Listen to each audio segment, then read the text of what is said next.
வருங்கால அரசு பணியாளர்களான சென்ட்ரம் மேப்பின் போட்டித் தேர்வுகள் அனைவருக்கும் உற்சாகமான காலை வணக்கத்தை தெரிவித்துக் கொள்வதில் மிக்க மகிழ்ச்சி அடைகின்றேன். வணக்கம்.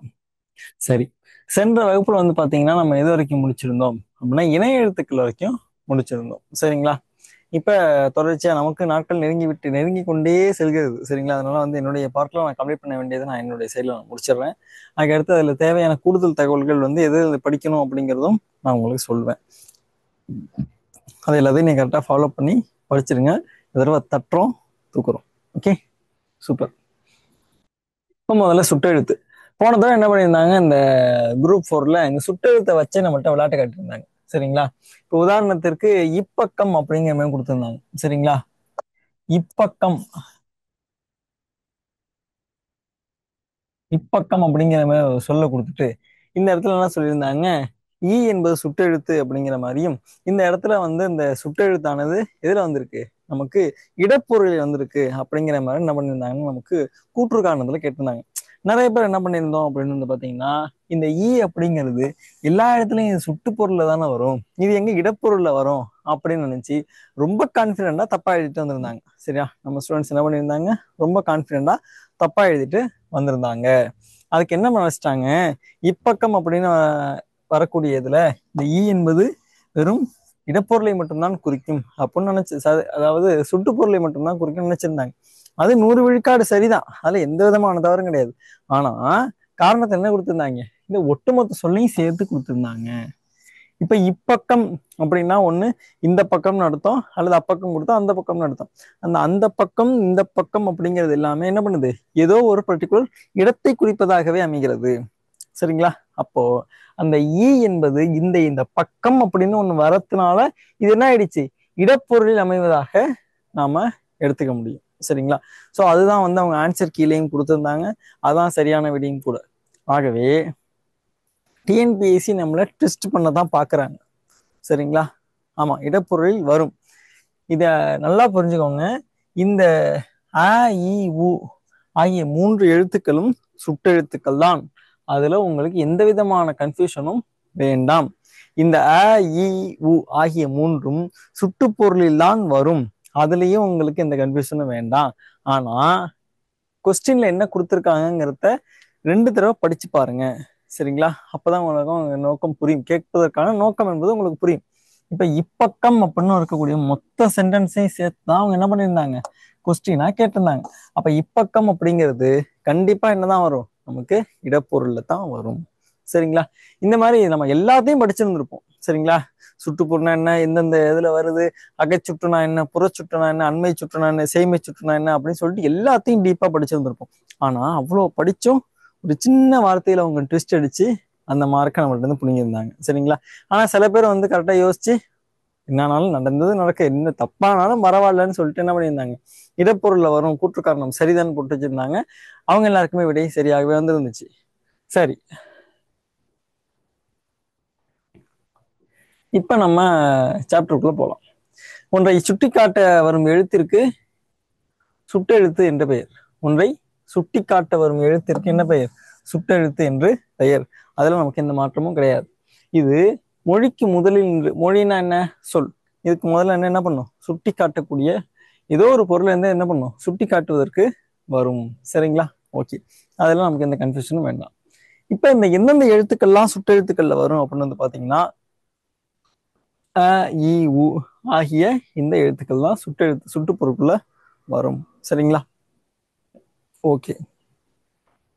ஆனா அந்த ஊ என்கிற இந்த எழுத்து என்ன பண்றதுல, தற்போதைக்கு நாம் சுட்டு பொருளாகவோ அல்லது இந்த நிகழ்கால சொற்கள்ல என்ன பண்றது, அந்த ஊ என்ற அந்த ஒரு சுட்டெழுத்து பயன்படுத்துவது, ஊங்கிற எழுத்து பயன்படுத்துறோம், ஆனா அந்த சுட்டெழுத்தாக அதை பயன்படுத்துவது கிடையாது. ஓகே. இப்ப அந்த சுட்டு சொற்களை என்ன பண்றோம், நம்ம அகச்சுட்டு புறச்சுட்டு என்றும் அண்மை சுட்டு செய்மை சுட்டு என்றும் நம்ம என்ன பண்றோம், பல்வேறு வகையாக அதை வகைப்படுத்துகிறோம். பெருக்கில என்ன பண்றோம், வகைப்படுத்துறோம். இப்ப அகச்சுட்டு அப்படின்னா என்னன்னா, சொல்லுக்கு உள்ளேயே, அதாவது ஒரு சொல்ல பிரிச்சிங்கன்னா என்ன பண்ணாது, அது உங்களுக்கு பொருள் தராது. சரிங்களா? இப்ப அவன் இவன் இந்த சொல்ல எடுத்துக்கிட்டோம் அப்படின்னா, வெறும் ஈ கூட்டல் ஒன் அப்படின்னு எடுத்துக்கிட்டோம்னா இதுக்கு தனி மீனிங் இதுக்கு தனி மீனிங் வராது.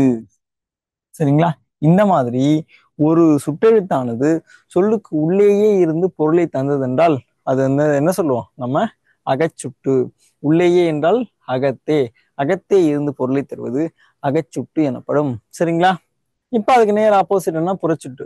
இப்ப ஒரு சொல்லை பிரிச்சோம் அப்படின்னா கண்டிப்பா பொருள் தரும். அப்படின்னா என்ன அர்த்தம்? சுட்டெழுத்துக்கள் அந்த சொல்லுக்கு வெளியே இருந்து நமக்கு தெளிவான ஒரு பொருளை கொடுக்கும். சொல்லின் வெளியே இருந்து சுட்டு பொருளை தருவது புறச்சுட்டு எனப்படும். உதாரணத்துக்கு பாருங்க, அந்நீர்வீழ்ச்சி. இப்ப அந்நீர்வீழ்ச்சி என்ன பண்றேன்? ஆ போட்டு நீர்வீழ்ச்சின்னு போடணும்.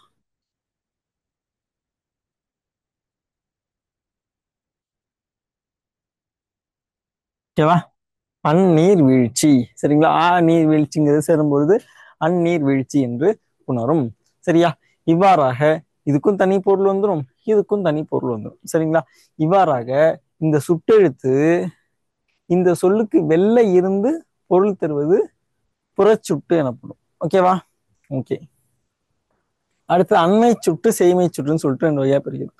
இது வந்து இந்த சொல்லினுடைய அமைப்பு ரீதியாக 2 வகை. அதுக்கு அடுத்து அண்மை சுட்டு செய்மை சுட்டு அப்படிங்கிறது பொருளினுடைய இருப்பிடம் சார்ந்த 2 வகை. சரிங்களா? அந்த பொருள் எங்க இருக்கு அப்படிங்கிறத பொறுத்து நம்ம இது பண்ணுவோம். எங்க இருக்கு மீன்ஸ் அப்படின்னா என்னன்னா, கிட்டக்க இருக்கா தூரத்துல இருக்கா அப்படிங்கிறத வச்சு நம்ம இதை வகைப்படுத்துறோம். உதாரணத்திற்கு அண்மை சுட்டு அப்படின்னா அதுக்கு வந்து இவன், இவர், இது, இவை, இம்மரம், இவ்வீடு, இந்த சொல்லலாம் நம்ம எடுத்துக்கலாம். இதெல்லாம் என்னன்னா அண்மை, அதாவது நம் கிட்டக்க அருகில் இருக்கக்கூடிய பொருளை குறிப்பதற்காக உள்ள சொல் அப்படின்னு சொல்லலாம். இப்போ உதாரணத்துக்கு என்கிட்ட இந்த எழுதுகோள் இருக்கு அப்படின்னா இந்த எழுதுகோள் தான் சொல்லுவேன். சரிங்களா? இது என் கையிலேயே வச்சுக்கிட்டு அந்த எழுதுகோள் அப்படின்னு நான் சொல்ல மாட்டேன். சரிங்களா? சொல்லவும் கூடாது, சொல்லவும் முடியாது. சரிங்களா?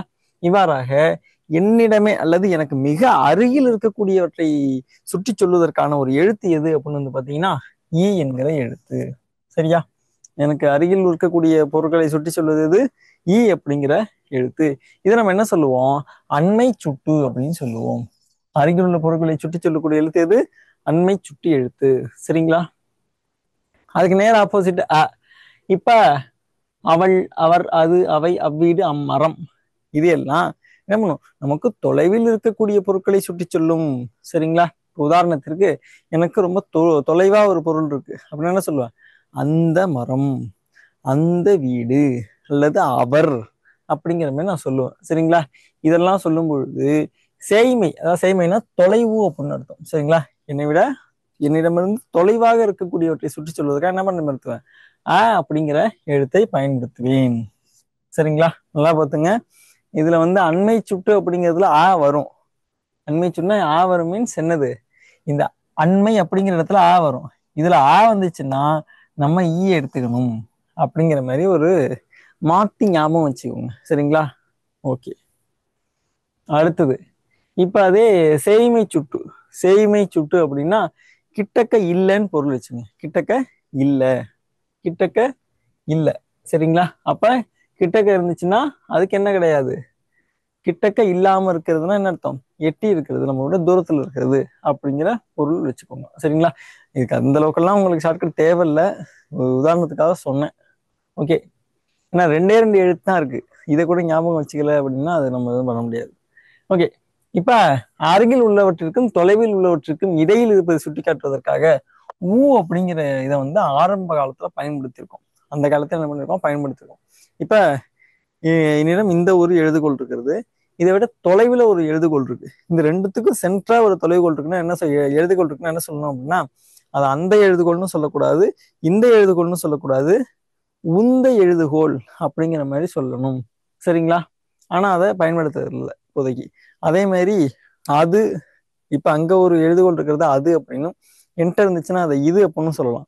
ரெண்டுத்துக்கும் சென்ட்ரா ஒன்று இருந்துச்சுன்னா என்ன சொல்லணும்? நம்ம அதை உது அப்படின்னு சொல்லணும். சரிங்களா? ஆனா என்ன பண்றது இல்லை, இந்த காலத்துல அதை பயன்படுத்துவது வழக்கில் இல்லை. சரிங்களா? எடுத்துக்காட்டுக்கு உது, உவன். ஓகேவா? சரி.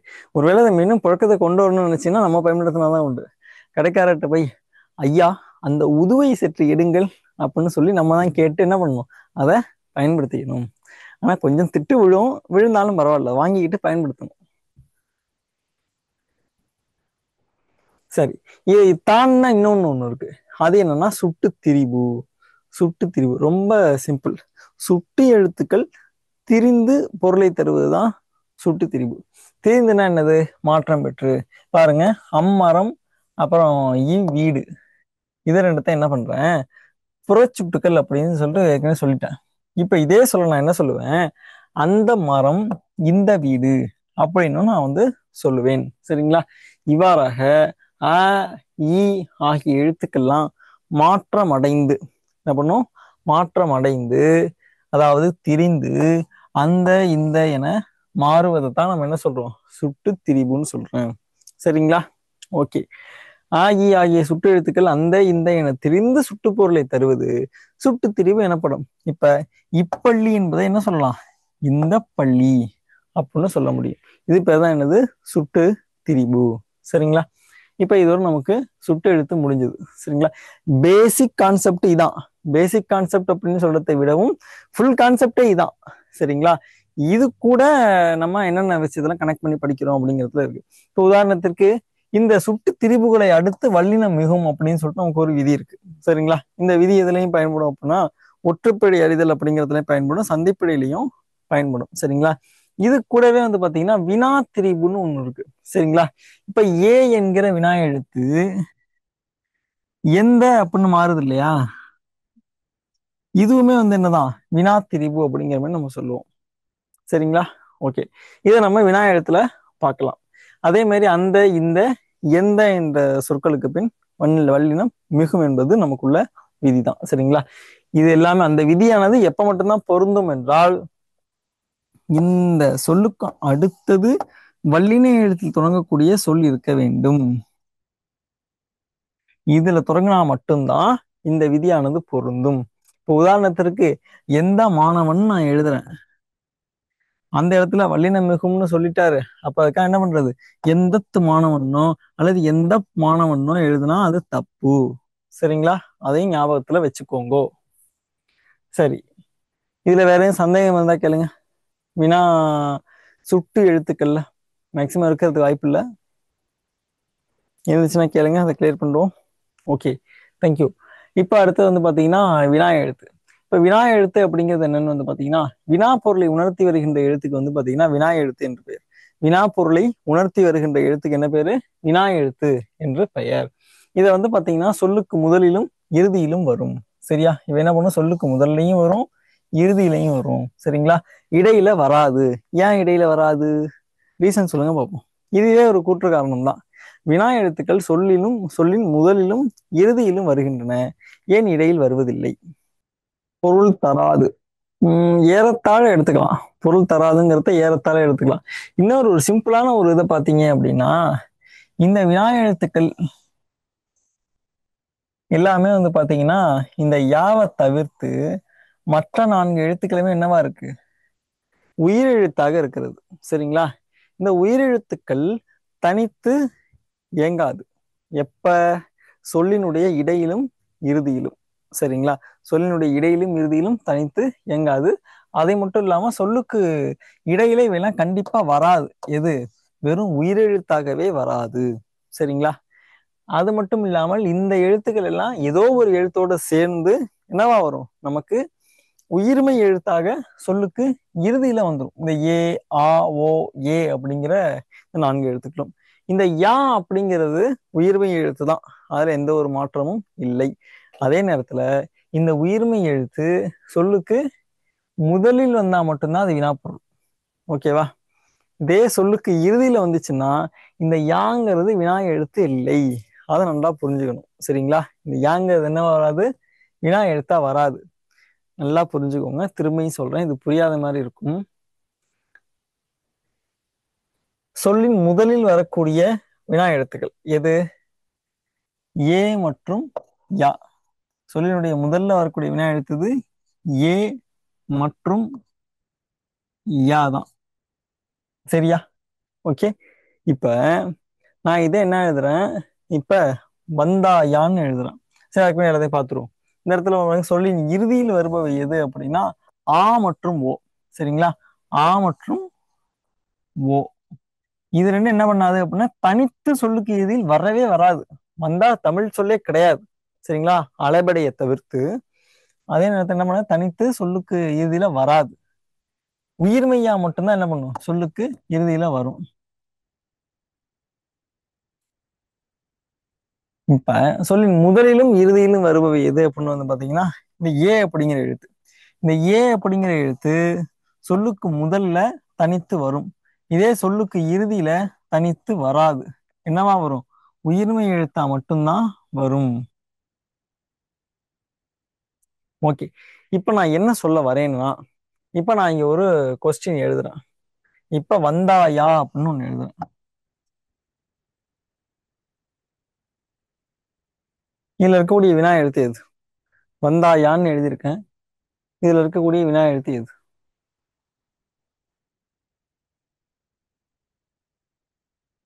சொல்லுங்க பாப்போம். சீக்கிரம் சொல்லுங்க. என்ன காணோம்? ஆ, சரிங்களா? நீங்க கரெக்டா சொல்லிட்டீங்க. ஆனா சார் என்ன பண்ணுவாங்க, இதுல வந்தா யா அப்படின்னு சொல்லிட்டு யா தான் இருக்கு. அப்ப யா அப்படிங்கிறது தான் சொல்லுக்கு கடைசியில வந்திருக்கு. அப்ப இதுல இருக்கக்கூடிய வினா எழுத்து யா தான் அப்படின்னு நினைப்பாங்க. ஆனா அது தவறு. சரிங்களா? இப்போ இன்னொரு ஒரு சின்ன ஒரு ஹிண்ட்ஸ் என்ன அப்படின்னா, இந்த சொல்லுக்கு இறுதியில வரக்கூடிய வினா எழுத்துக்களை நீக்கினால் பிற எழுத்துக்கள் சேர்ந்து அந்த வினாவிற்கு ஏறத்தாழ ஒரு விடையாக அமையும். இப்ப வந்தாயா அப்படின்னு கேக்குறேன். இதுல நீங்க சொன்ன மாதிரி இதுல இருக்கக்கூடிய ஆவை நான் நீக்கணும். அப்ப எப்படி நீக்கலாம்? வந்தாயா, இதுல இருக்கக்கூடிய ஈ கூட்டல் ஆ. இப்ப ஆ தான் வினா எழுத்து. இதை நான் நீக்கிட்டேன் அப்படின்னா வந்தாயா என்ற கேள்விக்கு வந்தாய் என்ற விடையை நமக்கு தரும். சரிங்களா? இந்த மாதிரி ஒரு சொல்லை நம்ம பிரிச்சும் பார்க்கணும். சரிங்களா?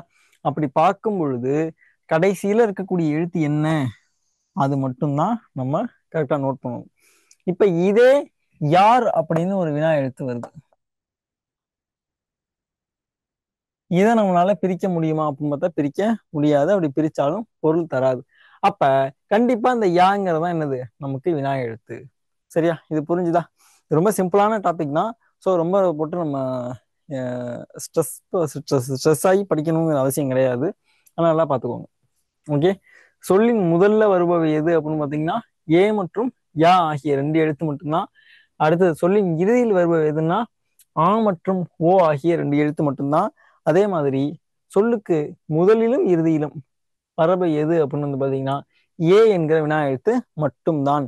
பிற எழுத்துக்கள் எல்லாம் நம்ம சொன்ன மாதிரி மட்டும்தான் வரும். ஓகே. ஓகே. இப்ப இதே நம்ம என்ன பண்றோம்? அகவினா புறவினா அப்படின்னு சொல்லி ரெண்டா பிரிக்கிறோம். இதை என்ன பண்றோம்? அகவினா புறவினா அப்படின்னு சொல்லி ரெண்டா பிரிக்கிறோம்.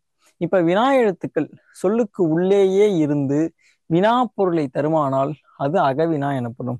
ஏற்கனவே சொன்னதுதான். சரிங்களா? அதாவது வினா எழுத்துக்கள் வினா எழுத்துக்கள் சொல்லுக்கு உள்ளேயே இருந்து வினா பொருள் இருந்தா அது அகவினா. அதை என்ன பண்ண முடியாது, பிரிச்சா பொருள் தராது. உதாரணத்துக்கு எது, யார், ஏன் இந்த சொல்லு இருக்கக்கூடிய வினா எழுத்துக்கெல்லாம் நம்ம பிரிச்சிட்டோம் அப்படின்னா என்ன கிடையாது, பொருள் கிடையாது. இதே இது பிரிக்காம புறவினா அப்படின்னா என்னன்னா இது பிரிச்சாலும் பொருள் தரும். உதாரணத்துக்கு அவனா, இதுல இருக்கக்கூடிய வினா எழுத்து எது, அவனா, லாஸ்ட்ல இருக்கக்கூடிய ஆ. இதை எடுத்துட்டாலும் என்ன பண்ணும், அவன் என்கிற ஒரு பொருளை தரும். அதே மாதிரி வருவானோ, இதுல இருக்கக்கூடிய வினா எழுத்து ஓ. இதை எடுத்துட்டாலும் வருவான் அப்படிங்கிற மாதிரி ஒரு பொருளை நமக்கு தரும். இவ்வாறு இருப்பதெல்லாம் என்னது, புறவினா. சரிங்களா? ஓகே. இதுல வேற எதுவும் சந்தேகம் இருக்கா வினா எழுத்துக்களை பொறுத்த வரைக்கும்? Okay, thank you. அடுத்தது ஒருமைப்பன்மை மற்றும் எழுத்துப்பிழை நீக்குதல். சரிங்களா? இதுவும் ரொம்ப ரொம்ப ஈஸியான ஒரு சாப்டர் தான். அன்று, அல்ல, அல்லன், அல்லல், அல்லார், அல்லை, அல்லேம் இப்படிங்கிற சொல்லலாம் பாருங்க. இம்மாதிரியான சொற்கள் அனைத்தையும் இக்கால தமிழ் என்ன பண்றோம், அல்ல என்று ஒரே சொல்ல ஆக்கிட்டோம். இது வந்து தப்பு. சரிங்களா? இது வந்து என்னது, மிகப்பெரிய தப்பு. அல்ல என்பது பலவின் பாலுக்கு மட்டுமே பொருந்தும். அதாவது அக்ரணியில பன்மைக்கு மட்டும்தான் பொருந்தும். இப்ப அவர்கள் மனிதர்கள் அல்ல அப்படின்னு சொன்னோம்னா அந்த மனிதர்கள் எல்லாம் என்ன ஆயிடுச்சு, விலங்குகளா மாத்தி அதெல்லாம் அக்ரணியா மாறினதாக அர்த்தமாயிடும். சரிங்களா? ஆக என்ன பண்ணக்கூடாது, அப்படி சொல்லக்கூடாது. இப்ப அவை பறவைகள் அல்ல அப்படின்னு சொல்றது மிகச்சரியான ஒரு சொல். அதுல தவறு கிடையாது. இதுவே அது பறவைகள் அல்ல அப்படின்னு சொன்னோம்னா அது தப்பு. ஏன்னா அது என்பது எதுக்கு பயன்படுத்துறது? அதுங்கிறது ஒருமை. சரிங்களா? அதுவும் அக்னி ஒருமை.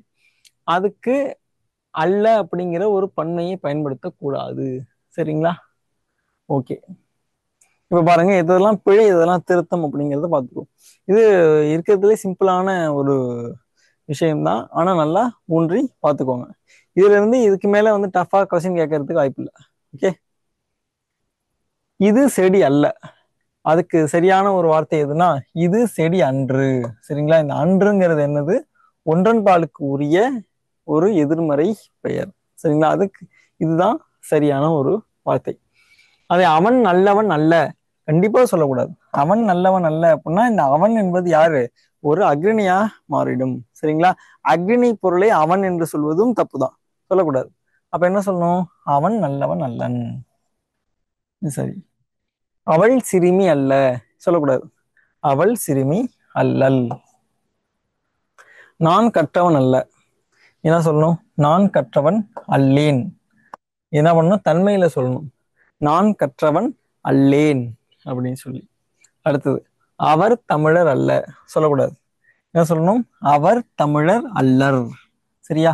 இதுல நல்லா ஒரு விஷயத்த புரிஞ்சிங்கன்னா தெரியும். எழுவாய்க்கும் அப்புறம் இங்க பயன்படுத்தக்கூடிய முற்று சொல்லுக்கும் நேரடி தொடர்பு இருக்கும். சரிங்களா? அதை நல்லா கவனிச்சுக்கோங்க. அப்புறம் நாங்கள் ஏழைகள் அல்ல, எப்படி சொல்லணும்? நாங்கள் ஏழைகள் அல்லேம் அப்படின்னு சொல்லணும்.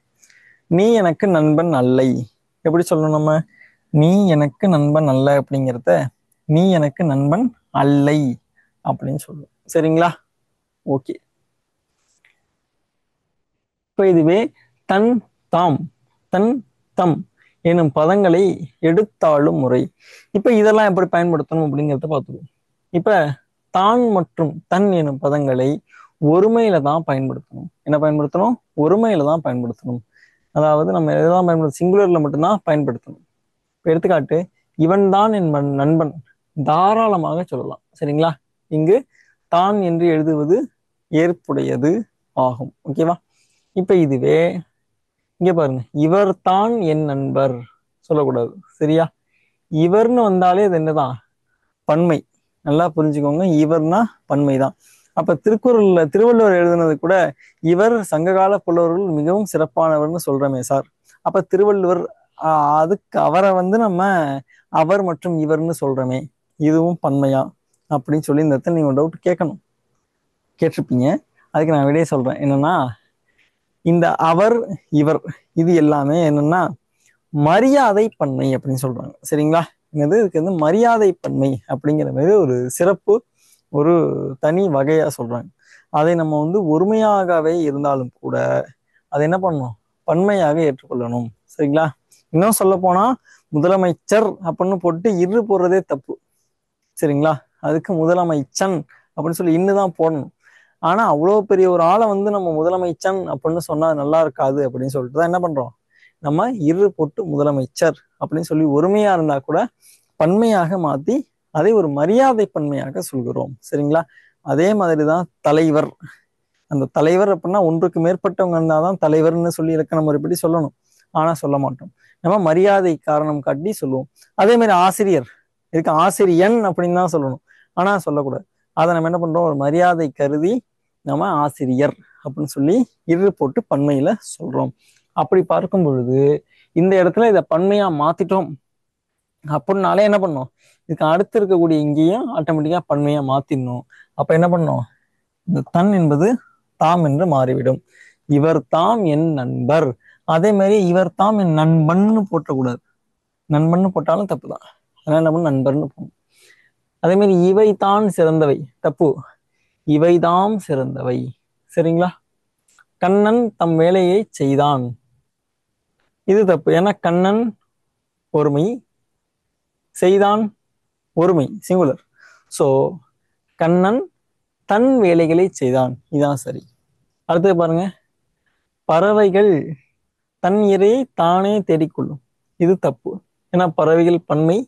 அப்ப இங்க பாருங்க, பறவைகள் தம் இரையை தானே தேடிக்கொள்ளும். சரிங்களா? இந்த இடத்துல வந்து இப்ப இங்கேயும் தாமேன்னு போட வேண்டியதானு கேட்கலாம். தேவையில்ல, போடக்கூடாது. ஏன்னா இரையை தானே தேடுதல்ங்கிறது ஒருமைதான், அதுல மாற்றம் கிடையாது. இந்த இடத்துல இந்த பறவைகள் அப்படிங்கிறதுக்கு தான் தம் அப்படிங்கிறது போடுறோம். ஓகேவா? இரையை தானே தேடுதல்னா எல்லா பறவைகளும் சேர்ந்து கூட்டமா ஒரே இரையை தேடுவது இல்லை. என்ன பண்ணுது? ஒவ்வொரு பறவைகளும் தனித்தனியா தனக்குள்ள உணவை தேடிக்கொள்கிறது. ஆனா இந்த இடத்துல பறவைகள்னு போட்டதுனால இங்க தம் போடுறோம். அதே நேரத்துல இங்க தானே தேடிக்கொள்ளும் வருது, சரிதான், அங்க மாத்த தேவையில்லை. ஓகே, அடுத்தது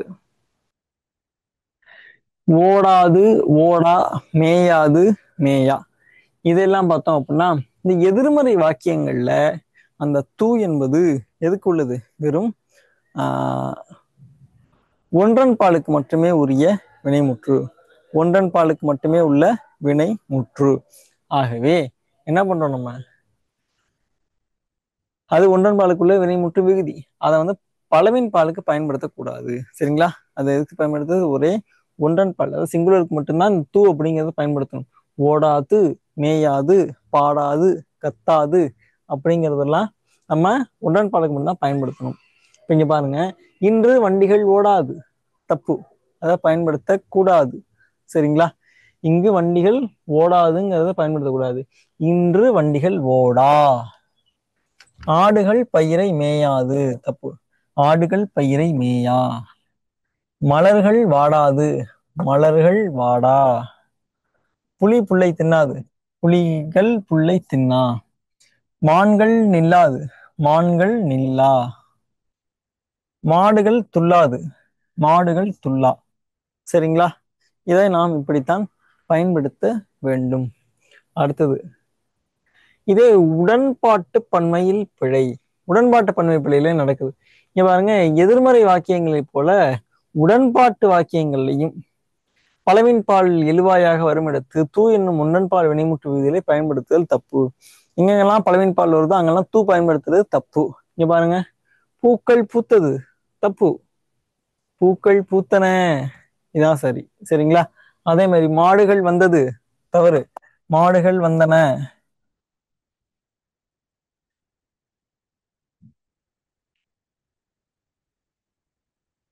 மீன்கள் துள்ளுகின்றது, மீன்கள் துள்ளுகின்றன. அணைகள் நிரம்பியது, அணைகள் நிரம்பியன, அணைகள் நிரம்பியன. ஓகேவா? இப்படித்தான் சொல்ல வேண்டும். சரிங்களா? அடுத்தது, இதே எழுவாய் மற்றும் பயனிலையில வந்து பாருங்களேன், வினைச்சொல் பொருந்தாமை. சரிங்களா? எழுவாய் மற்றும் பயனிலை வந்து பொருந்தாமல் இருக்கிறது. தாம் குறில் வந்து பாத்தீங்கன்னா அக்ரிணை, தாம் நெடில் வந்து உயர்திணை. ஓகேவா சார்? அப்படி நம்ம எடுத்துக்க முடியாது. சரிங்களா? இப்ப தம் மற்றும் தாம்க்கு நீங்க கேட்டிருக்கீங்க. தம் அப்படிங்கிறது வந்து குறிலுக்கு உள்ளது, தாம் அப்படிங்கிறது நெடிலுக்கு உள்ளது அப்படிங்கிற மாதிரி எடுத்துக்கலாமா? நெடில் வந்து உயர்திணைக்கு உள்ளது அப்படின்னு சொல்லிட்டு. Okay, super. இப்ப உம்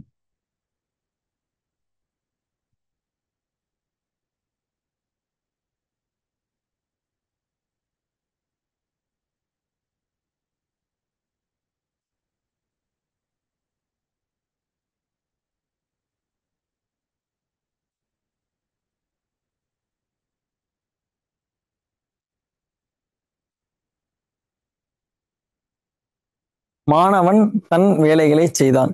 இதுல மாணவன் அப்படிங்கிறது ஒருமை. இந்த என்ன பயன்படுத்திருக்கோம்? தன் அப்படிங்கிற இந்த ஒருமைக்கு ஒருமை பயன்படுத்தியிருக்கோம். இது சரி. இப்ப அடுத்து தாம்க்கு கேட்டிருக்கீங்க, ஒண்ணும் கிடையாது.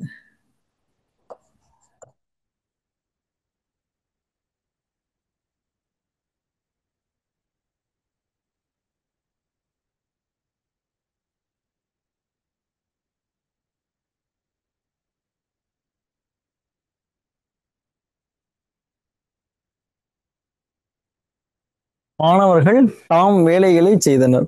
இந்த இடத்துல மாணவர்கள் அப்படின்னு சொல்லிட்டு உயர்திணையில பன்மை சேர்த்திருக்கேன். அதே மாதிரி இதுக்கும் பன்மைக்கு உள்ள தாம் சேர்த்திருக்கேன். சரிங்களா? இப்ப அதே மாதிரி ஆசிரியர்.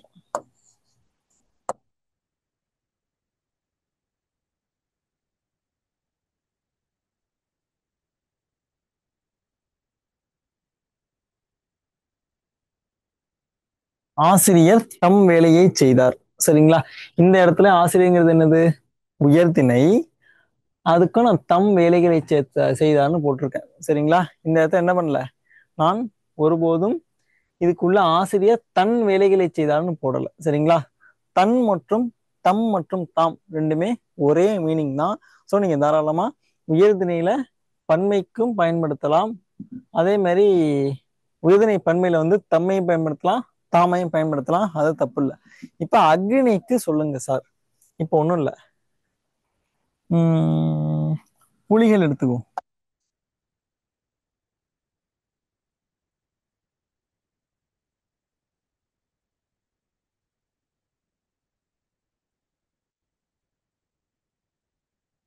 நல்லா பாத்துங்க. புலிகள் புலிகள் உண்மை சேர்த்துட்டேன். சரிங்களா? அதுக்கேத்த மாதிரி புலிகள் தம் உணவை உண்டன. சரிங்களா? இப்ப அதே புலிகள்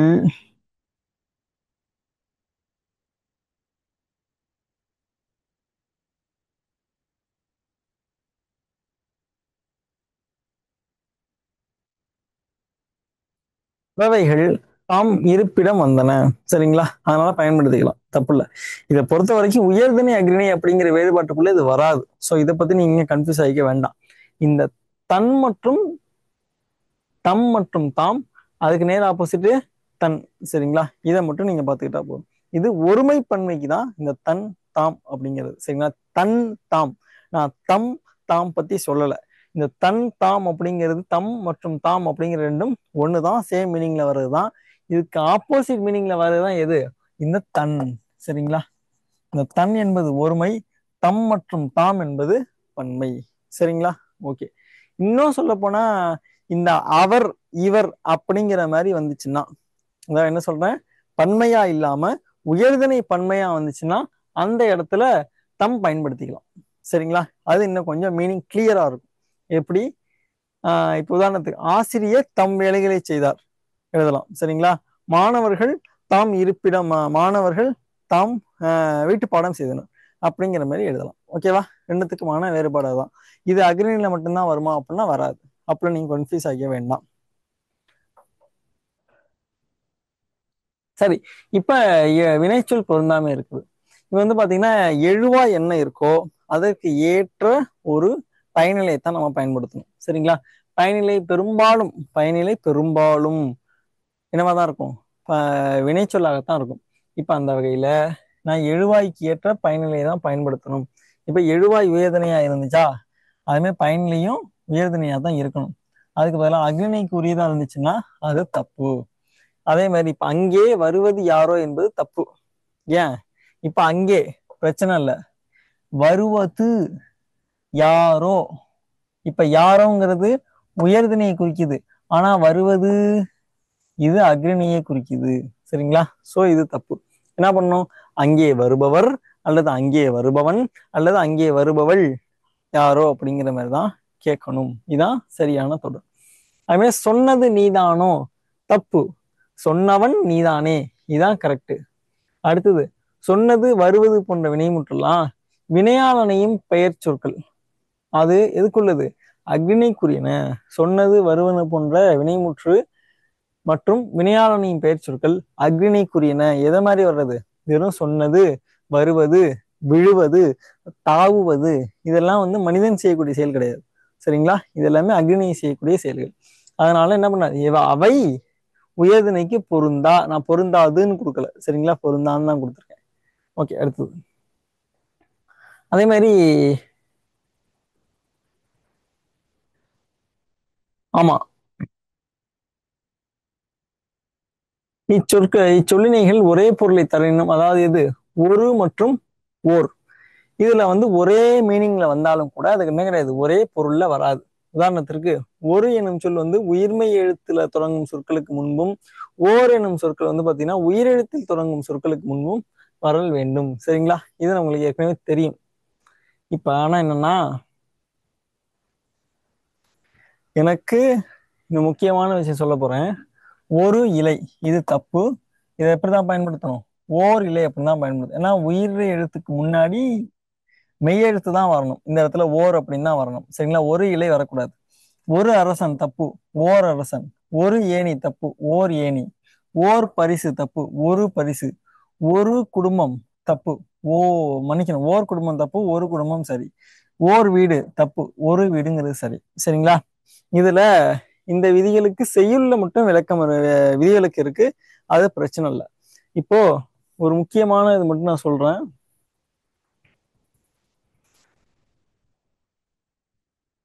ஆமா, அது இங்கே இருக்கு.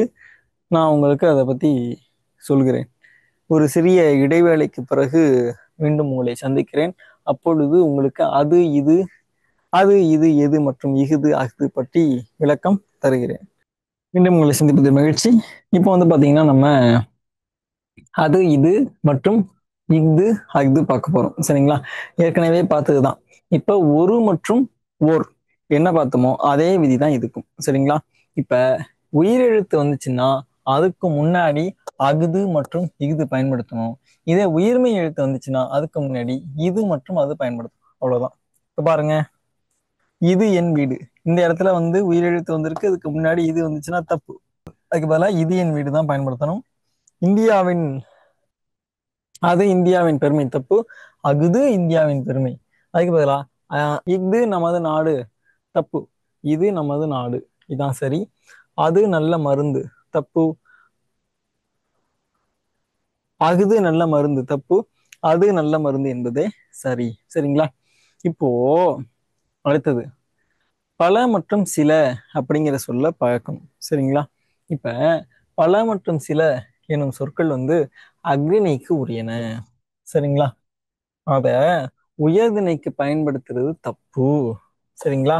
இதே மாதிரி எடுத்துக்காட்டாக பல நண்பர்கள் சொல்லக்கூடாது, சில பெண்கள் சொல்லக்கூடாது. இதெல்லாம் வந்து பிழையான சொற்கள். அப்பனா என்ன அர்த்தம்? பல நண்பர்னா நம்மள்ட்ட இருக்கக்கூடிய நண்பன் பூராவே அக்னி அப்படிங்கிற மாதிரியும், சில பெண்கள் அப்படின்னா நான் இதை சொல்லல. அடுத்ததா இப்ப அவற்றுக்கு பதிலாக நண்பர்கள் பலர் அப்படின்னும் பெண்கள் சிலர் அப்படின்னு எழுதணும் அப்படின்னா இதுதான் வந்து சரியான ஒரு தொடராக இருக்கும். சரிங்களா?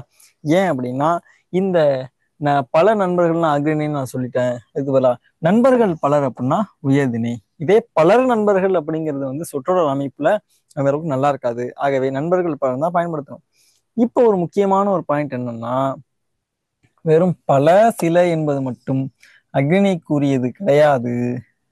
அதுக்கோட சேர்த்து எதுவும் வரும், ஒரு மற்றும் ஓர்.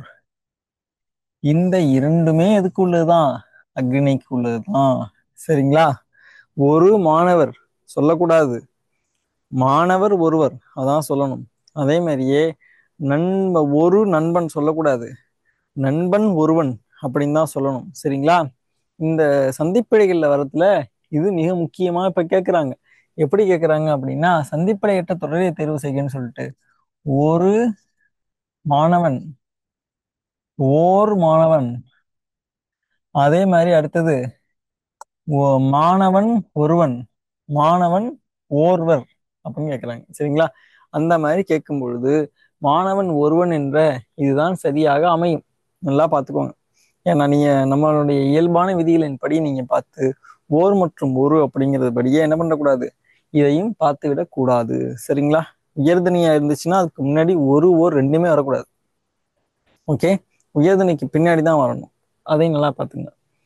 இப்ப எப்படி நம்ம பல சில பாக்குறோமோ அதே மாதிரி அந்த ஊருக்கும் பார்க்கணும். இங்க பாருங்க,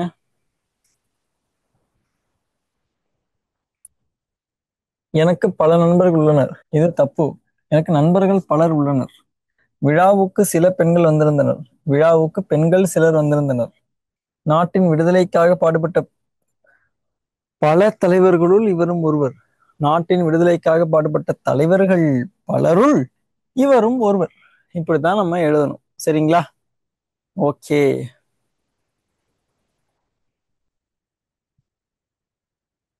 ஓகே, இதுல வேற எதுவும் உங்களுக்கு சந்தேகங்கள் இருக்கிறதா, இந்த பல மற்றும் சில இதுல எல்லாம்? ஓகே, இருக்காது என்று நம்புகிறேன்.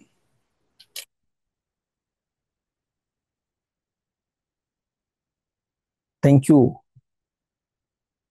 அடுத்தது வேர் சொல்லை கண்டறிதல். சரிங்களா? இது ரொம்ப ரொம்ப இன்ட்ரெஸ்டிங்கான சாப்டர் மட்டும் இல்லாமல் அதிகப்படியான வினாக்கள் கேட்பதற்கான ஒரு பகுதி. சரிங்களா? இதுல வந்து பல வகையான வினாக்கள்லாம் கேட்குறாங்க. சரிங்களா? ஓகே.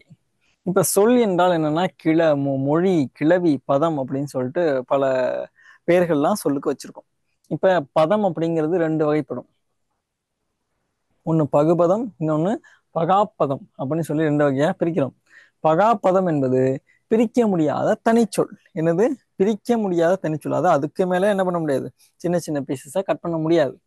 இப்ப உதாரணத்திற்கு தனிச்சொல்னா கல், படி, மண், செல், இதெல்லாம். இதே பகுபதம் அப்படிங்கிறது பிரிக்கக்கூடிய கூட்டுச்சொல். இப்ப நடந்தான் அப்படிங்கிறத நட கூட்டல் இந்து கூட்டல் இத்து கூட்டல் ஆண் அப்படின்னு பிரிக்க முடியும். இதே பார்த்தல் அப்படிங்கிறதையும் பிரிக்கலாம், கண்டேன் அப்படிங்கிறதையும் பிரிக்கலாம். இப்போ பகுபதத்தோட உறுப்புகளை ஷார்ட்டா பார்த்துருவோம். சரிங்களா? இப்ப பகுதி, விகுதி, பகுதி, விகுதி, இடைநிலை, சந்தி, சாரியை, விகாரம். சரிங்களா? அல்லது சாரியை, சந்தி, விகாரம், இப்படிங்கிறதெல்லாம் பகுபதத்தினுடைய உறுப்புகள்.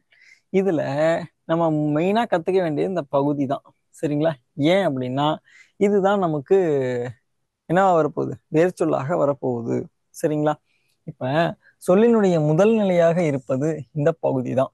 இது வினை சொல்லின் கருத்தாவின் செயலை குறிப்பது. அதாவது ஒரு வினைச்சொல்லினுடைய பேஸ் வேர்டை குறிக்கும். சரிங்களா? அந்த வினைச்சொல்லினுடைய வேர் சொல்ல குறிக்கும். அதான் கருத்தாவை குறிப்பது, கருத்தாவின் செயலை குறிப்பது. அதாவது ஒரு செயலை செய்யறாங்க, ஒரு கருத்தானா செயலை செய்பவர், அவங்க செய்யக்கூடிய செயலின் வேரை குறிப்பது. சரிங்களா? ஓகே. விகுதி சொல்லினுடைய கடைசியா இருக்கும். இந்த விகுதிகள் தான் வந்து உயர்திணையா அகிரிணையா அப்படிங்கிறத நமக்கு தெளிவா இது பண்ணும். அது மட்டும் இல்லாமல் பால் ஆணா பெண்ணா, திணை உயர்திணையா அகிரிணையா, எண் ஒருமையா பன்மையா, இடம் தன்மையா முன்னிலையா படர்க்கையா, இது எல்லாத்தையுமே நம்ம காட்டுவது எதுதான்? விகுதி தான். சரியா? இப்ப நம்ம ஒரு சொல்லினுடைய ஃபர்ஸ்ட் பார்ட்டையும் பார்த்துட்டோம், லாஸ்ட் பார்ட்டையும் பார்த்துட்டோம். பேலன்ஸ் இருக்கிறத பார்க்க போறோம். இடைநிலை இது எப்படின்னா லாஸ்ட்ல இருக்கக்கூடிய பகுதிக்கும், மன்னிக்கணும், ஃபர்ஸ்ட்ல இருக்கக்கூடிய பகுதிக்கும் லாஸ்ட்ல இருக்கக்கூடிய விகுதிக்கும் இடையில இருக்கிறதுனால இது பேர் இடைநிலை. சரிங்களா? இந்த இடைநிலை தான் நமக்கு என்ன பண்ணும், காலத்தை காட்டும். இந்த இடைநிலை தான் நமக்கு என்ன பண்ணும், காலத்தை காட்டும். சரிங்களா? ஓகே. அடுத்த சாரியை. இப்ப இடைநிலைக்கும் விகுதிக்கும் இடையே வரும், இடைநிலைக்கும் விகுதிக்கும் இடையே வரும் எது? சாரியை. இடைநிலைக்கும் விகுதிக்கும் நடுவுல வரும். இப்ப அடுத்தது, இப்போதான் நான் இப்படி எழுதிட்டேன்னா உங்களுக்கு கரெக்டா இருக்கும். நான் ஃபர்ஸ்ட் முடிச்சிடறேன், அப்புறம் எழுதி காட்டுறேன். இப்ப இது வந்து ஒரு இணைப்பு சொல்லே சாரியை. எதை இணைக்கிறது?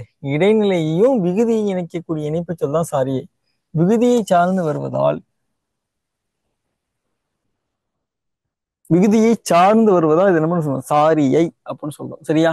இப்ப பகுதி, மன்னிக்கணும், சந்தி. சந்தினா அப்படின்னா பகுதிக்கும் இடைநிலைக்கும் வருது. சரிங்களா? இதுல இருக்கக்கூடிய இடைநிலை சேர்றப்ப அதுல இருக்கக்கூடிய தோன்றல், திரிதல், கெடுதல் அப்படிங்கிற விதிப்படி வரக்கூடிய எழுத்துக்களையே என்னது? சந்தி. சரிங்களா? அடுத்து விகாரம். விகாரம்னா பகுதிக்கும் இடைநிலைக்கும் பகுதியும் இடைநிலையும் சந்திக்கும் போது ஏற்படக்கூடிய மாற்றங்களையே நம்ம என்ன சொல்றோம்? விகாரம்னு சொல்றோம். இந்த விகாரம்ங்கிறது என்ன கிடையாது, ஒரு தனி உறுப்பு கிடையாது. கிடையாது, தனி உறுப்பு கிடையாது. இதெல்லாம் என்னவா இருக்கும்? இதெல்லாம் ஏற்படக்கூடிய மாற்றங்களை நாம் விகாரம் என்று சொல்கிறோம். சரியா? ஓகே. இப்ப நான் உங்களுக்கு எழுதி காட்டுறேன், தெளிவா புரியும் பாருங்க. இப்போ ஒரு சொல், நான் இதுல இருந்து ஆரம்பிச்சு இது வரைக்கும் ஒரு சொல் இருக்கிறதா ஞாபகத்துல வச்சுக்கோங்க. ஃபர்ஸ்ட்ல இருக்கக்கூடிய பார்ட்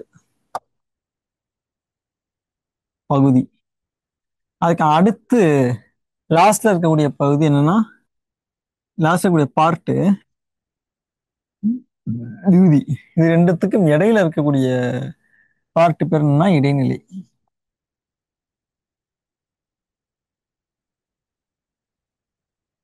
இப்ப இடைநிலையும் விகுதியும் சந்திக்கக்கூடிய இடம் பேர் என்னது? அதாவது இது ரெண்டும் அடையக்கூடிய, இதை சார்ந்து வருவது பேர் என்னன்னா சாரியை.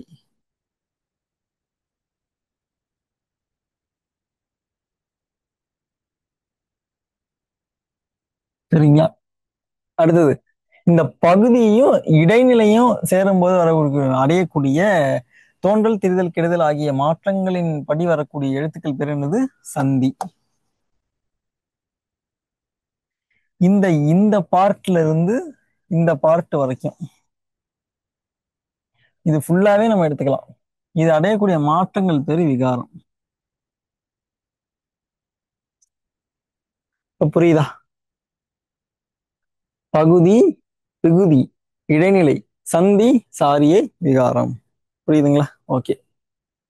இப்ப நம்ம நமக்கு இப்போதைக்கு இந்த பகுதிக்கு தேவை எது என்றால் இதுதான் தேவை.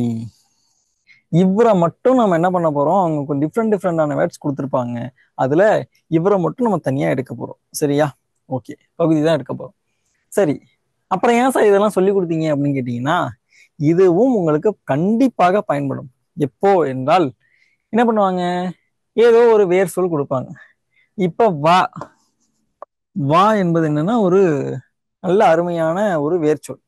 இதை கொடுத்து இதை ஒரு உயர்திணை வினைமுற்றாக மாற்றுக அப்படிங்கிற மாதிரி கொடுத்துருக்காங்கன்னு வச்சுக்கோ. கண்டிப்பா கொடுப்பாங்க. அப்படி கொடுத்தா நீங்க இதை ஒரு உயர்திணை வினைமுற்றா மாத்தணும் அப்படின்னா என்ன பண்ணணும்? அதுக்கு இது தெரிஞ்சிருக்கணும். சரியா? அதுக்கு நமக்கு சந்தி, இடைநிலை, சாரியை, விகாரம்லாம் தெரிஞ்சிருக்கணுமா அப்படின்னீங்கன்னா அந்த அளவுக்கு தேவை கிடையாது. இந்த விகுதி, விகுதிக்கு என்ன பண்றோம்? நம்ம உயர்திணை விகுதிக்கு கண்டிப்பா ஒரு இன்னு சேர்த்தா போதும்.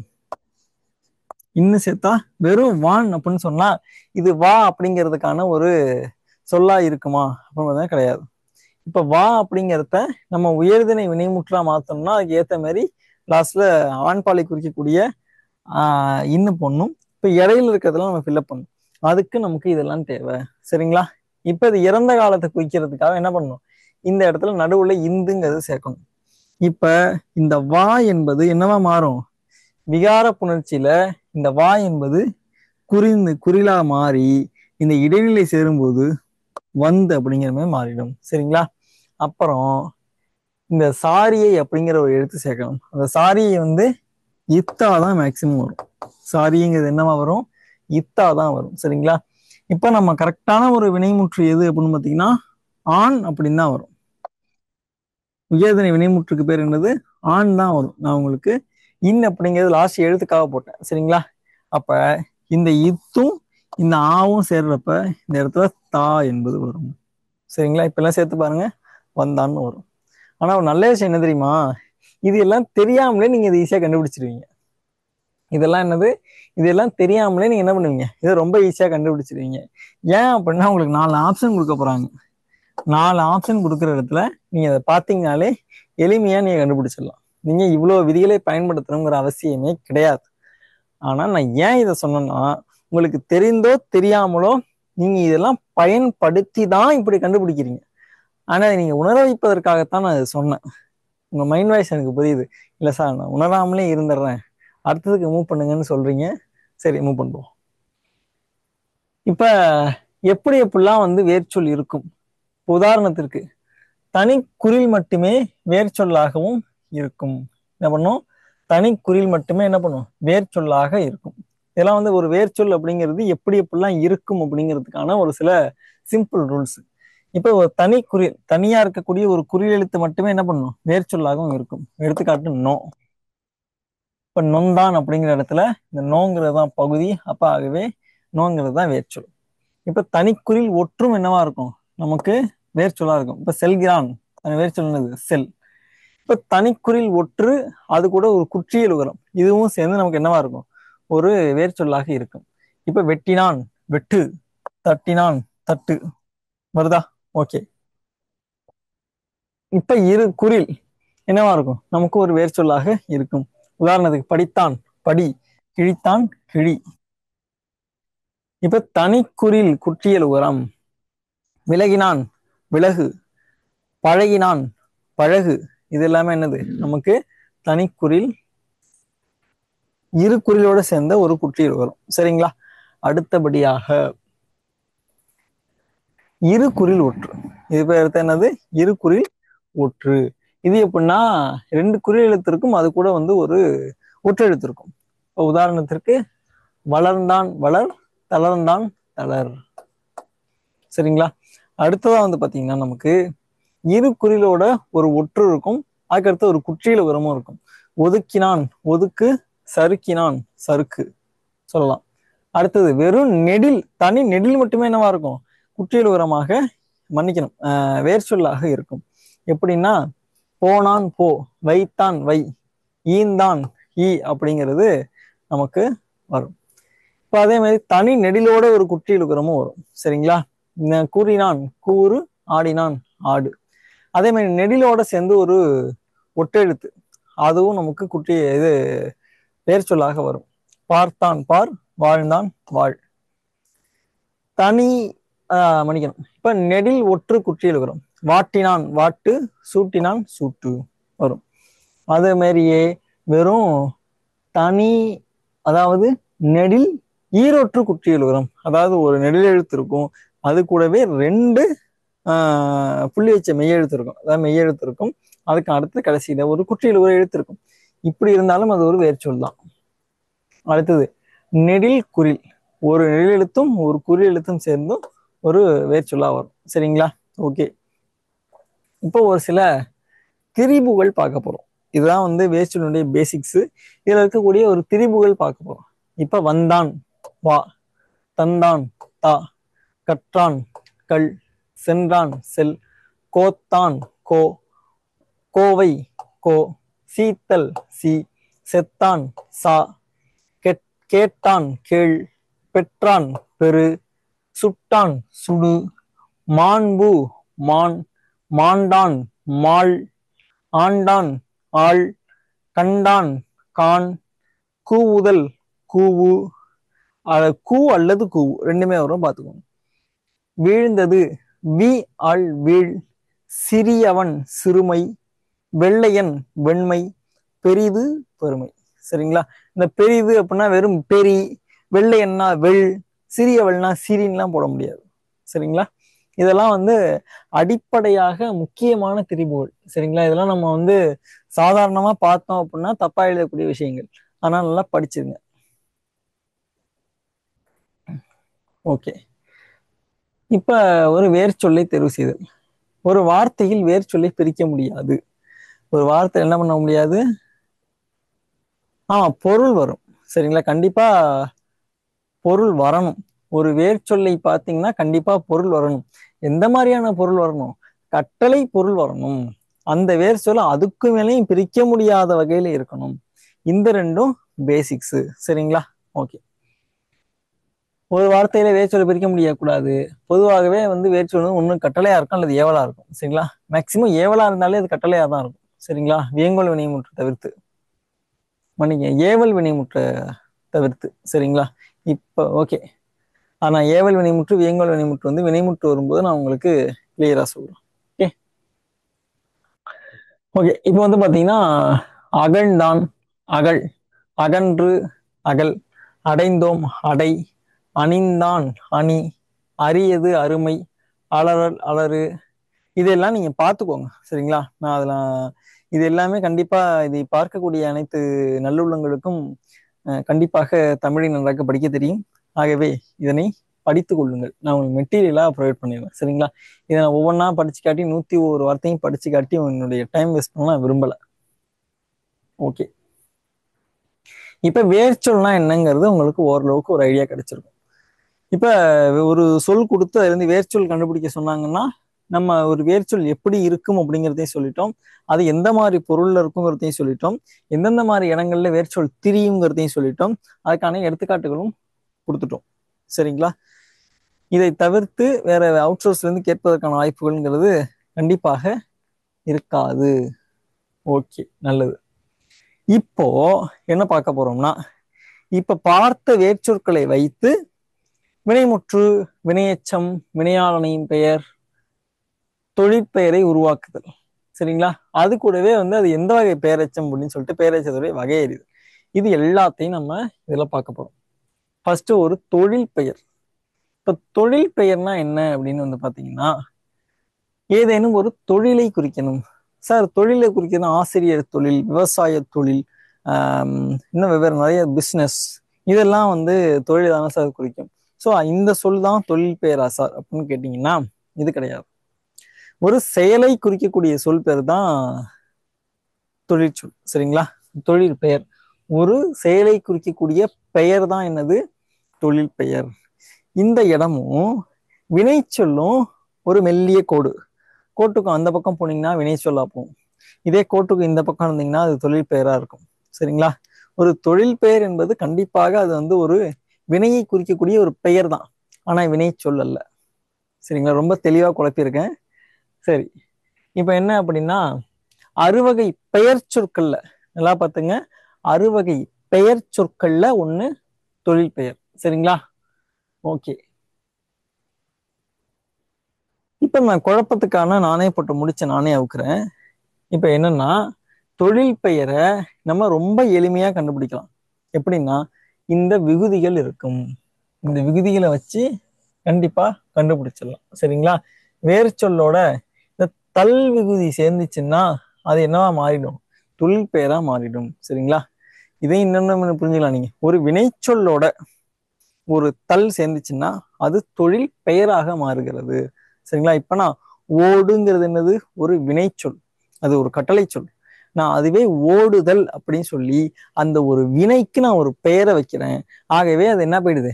அப்படியே வினைச்சொல்ல இருந்து தாண்டி குதிச்சு எதுக்கு வந்துடுது? பெயர் சொல்லாக மாறிவிடுகிறது. அது எந்த பெயர் சொல்லா மாறுது? தொழில் பெயர் சொல்லாக மாறுகிறது. சரிங்களா? இந்த 5 விகுதிகள் தான் ரொம்ப முக்கியம். அல், வை, உ, கை. அது மட்டும் இல்லாமல் இந்த தள்ளுங்கிறதெல்லாம் மிக முக்கியம். ஓகேவா? ஓகே, இப்ப வாழ் கூட்டல் தல். வாழ்ங்கிறது ஒரு வினைச்சொல், அது கூட தல் என்ற விகுதியை சேர்த்து இதை நம்ம என்ன பண்ணணும்? தொழில் பெயராக மாற்றி விடுகிறோம். அதே கூறு கூட்டல் கூறல், வாழ் கூட்டல் ஊ வாழ்வு, கல் கூட்டல் தல் கற்றல். ஓகேங்களா? இவ்வளவுதான் தொழில் பெயர். ஓகே, இப்ப வினை முற்று. வினை முற்று அப்படின்னா வினை முற்று பெற்றதை உணர்த்தும். வினை முற்று பெற்றதை உணர்த்தும். அதாவது என்ன செய்யலாம்னா, இந்த அந்த வினைமுற்றுக்கும் அடுத்தது தாராளமா ஒரு புள்ளி வைக்கலாம்.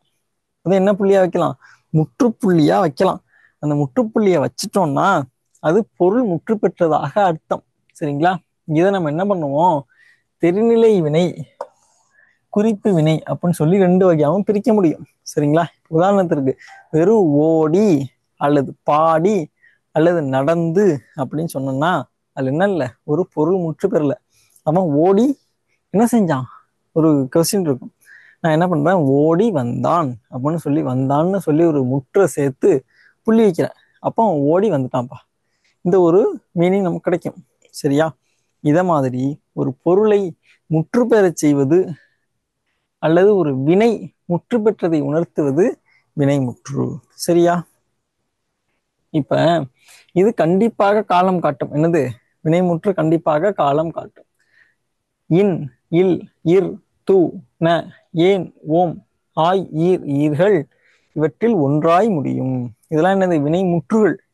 சரியா? வினைமுற்று விகுதிகள். இதுல ஏதாச்சும் ஒண்ணு வச்சுதான் என்ன பண்ணும்? அந்த வினைமுற்று முடியும்.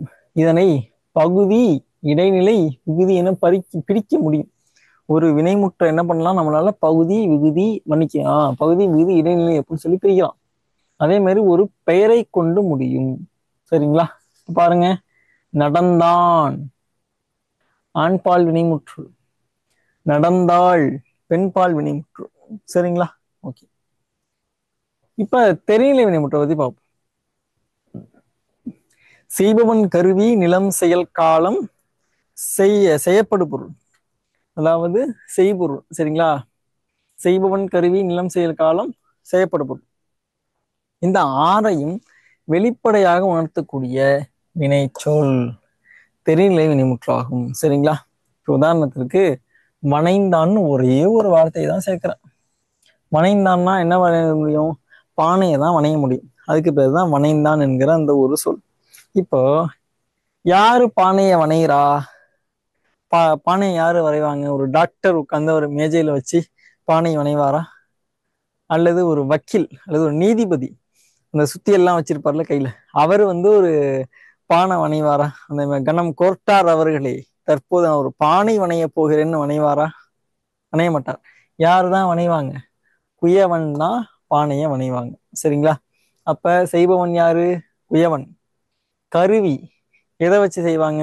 ஸ்டெத்தஸ்கோப் வச்சோ அல்லது டெஸ்ட் டியூப் வச்சோ, வேற என்ன சொல்லலாம், வேற ஏதாச்சும் ஒரு எக்யூப்மெண்ட்ஸ் வச்சு செய்வாங்களா அப்படின்னு பார்த்தீங்கன்னா செய்ய மாட்டாங்க. எதை வச்சுதான் செய்வாங்க? இந்த தண்ட சக்கரம்னு சொல்லி ஒரு பெரிய சக்கரம் மாதிரி இருக்கும், அதுக்குள்ள களிமண்ணை வச்சுதான் பானையை வணைந்து எடுப்பார்கள். சரிங்களா?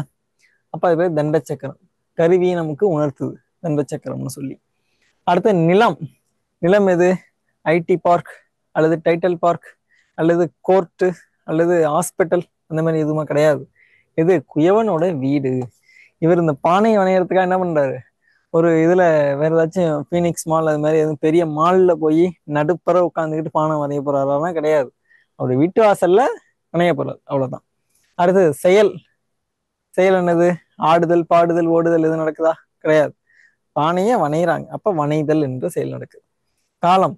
வணைந்தான், அப்ப என்னது? இறந்த காலம். இப்ப செய்யப்படும் பொருள் என்ன?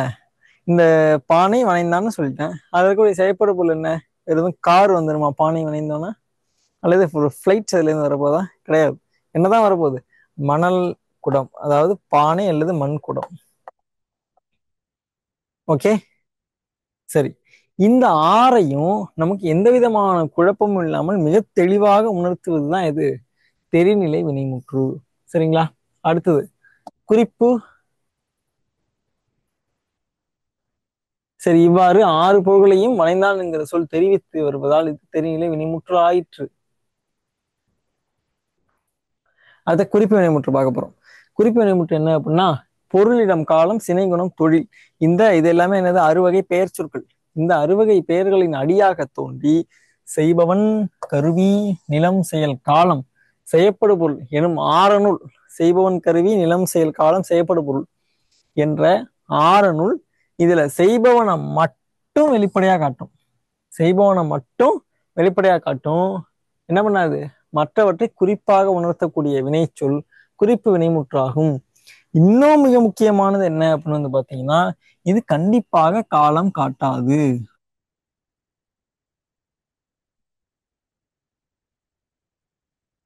சரியா? செய்பவன், கருவி, நிலம், செயல், காலம், செய்யப்படும் பொருள், இந்த ஆறுத்துல எதை மட்டும்தான் காட்டும்? செய்பவனை மட்டும் நமக்கு வெளிப்படையா காட்டி மற்ற எல்லாத்தையும் குறிப்பா தான் காட்டும். இன்னொன்னு பொருளிடம், காலம், சினைகுணம், தொழில் என்ற ஆறு வகை பெயர்கள்ல அடியா இருக்கும். உதாரணத்திற்கு இப்ப பொருள் பொன்னன் அப்படின்னா என்ன அர்த்தம்? பொன்னை உடையவன். பொண்ணுன்னா கோல்டு நான் சொல்றது, ஓகேவா? இப்ப அந்த பொன்கிறது என்னது? ஒரு பொருட்பெயர். சரிங்களா? அப்ப பொன்னை உடையவன் அப்படின்னா கோல்ட வச்சிருக்கவன். இப்ப அதுல பொன்னை உடையவன், அதாவது பொன்னன் அப்படிங்கிற அந்த வேர்டை மட்டும் வச்சு காலம் கண்டுபிடிக்க முடியுமா? முடியாது. வேற அதுல இடம், காலம், சினை, குணம், தொழில் இதுல எதையும் கண்டுபிடிக்க முடியாது. வெறும் இதுல பொன்னன் அப்படின்னா பொன் அப்படிங்கிற பொருளை மட்டும்தான் கண்டுபிடிக்க முடியும். அதனால இது பேர் என்னது? குறிப்பு வினைமுற்று. அதே இடம், தென்னாட்டார் அல்லது வடநாட்டார் அல்லது திருவாரூரார் இப்படிங்கிற மாதிரி நான் ஏதாச்சும் ஒரு ஊர் பேர் சொல்லி அதில் இருக்கக்கூடிய ஒரு மனிதனை குறிக்கிற மாதிரி நான் சொல்றேன். இதுல எதுவும் இந்த இடத்தை தவிர்த்து, ஏன்னா நான் சொல்றதே இடப்பெயர் தான், இதை தவிர்த்து மற்ற வேற எதுவும் தெரியுமானா கண்டிப்பா தெரியாது. இவ்வாறாக இந்த ஆறு வகை பெயர்கள் ஏதாச்சும் ஒன்றை மட்டும் அடியாக, அந்த ஒன்றை மட்டும் பேசா வச்சு காலத்தை காட்டவே காட்டாமல் என்ன பண்ணும்? செய்பவனை மட்டும் வெளிப்படையாக காட்டுவது என்னது? நமக்கு குறிப்பு வினைமுற்றாகும். இன்னொன்னு நல்ல எடுத்துக்காட்டு, அவன் நல்லன் அப்படின்னு சொல்லி ஒரு குணப்பெயரை எடுத்துக்காட்டா சொல்லியிருக்காங்க. இப்ப அவன் நல்லன், சரிங்களா? அவன் நல்லன் என்று ஒரு பண்பு பெயரை கொடுத்துருக்காங்க. இப்ப அவன் நல்லன் அப்படிங்கிற இந்த ஒரு வார்த்தையை மட்டும் வச்சு நம்மளால காலம் கண்டுபிடிக்க முடியுமா? முடியாது. வேற எதையுமே கண்டுபிடிக்க முடியாது. அவன் நல்லன், அவன் நல்லவன் அப்படிங்கிற பண்பை தவிர்த்து வேற எதுவும் கண்டுபிடிக்க முடியாது. இப்ப இந்த நல்ல பண்பை உடையவன் அப்படிங்கிற அந்த செய்பவரை மட்டும் தெளிவா தெரியுதா? இதுதான் நமக்கு குறிப்பு வினைமுற்று. அது ஏவல் வினைமுற்று. இது எப்படின்னா, தனக்கு ஏவல் அப்படிங்கிறது தனக்கு முன் இருப்பவரை ஏவுதல் மட்டும்தான் ஏவல் வினைமுற்று. தனக்கு முன் இருப்பவரை ஏதேனும் ஒரு செயலை செய்து வா என்று கட்டளையிடுதல் ஏவல் வினைமுற்று எனப்படும். இது என்ன பண்ணும் அப்படின்னா, ஏவல் ஒருமை வினைமுற்று என்றும் ஏவல் பன்மை வினைமுற்று என்றும் இரு வகைப்படும். சரிங்களா? இப்ப ஏவல் ஒருமை வினைமுற்று ஆய், ஈ, உ என்னும் விகுதிகளை பெற்று வரும்.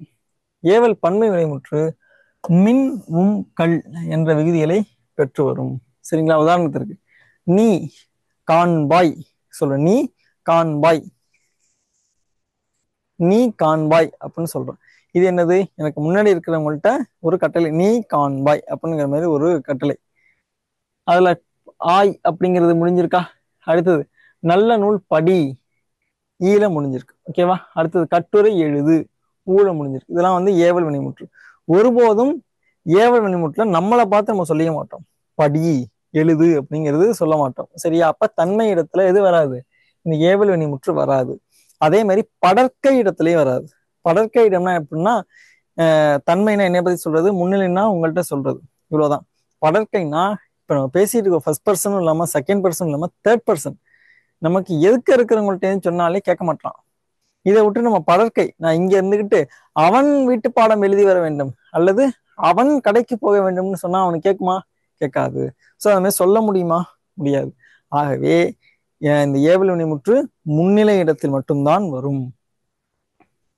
நீவீர் உண்மீன், நீவீர் உண்மீன், இதெல்லாம் வந்து பாத்தீங்கன்னா ஏவல் வினைமுற்றுகள்.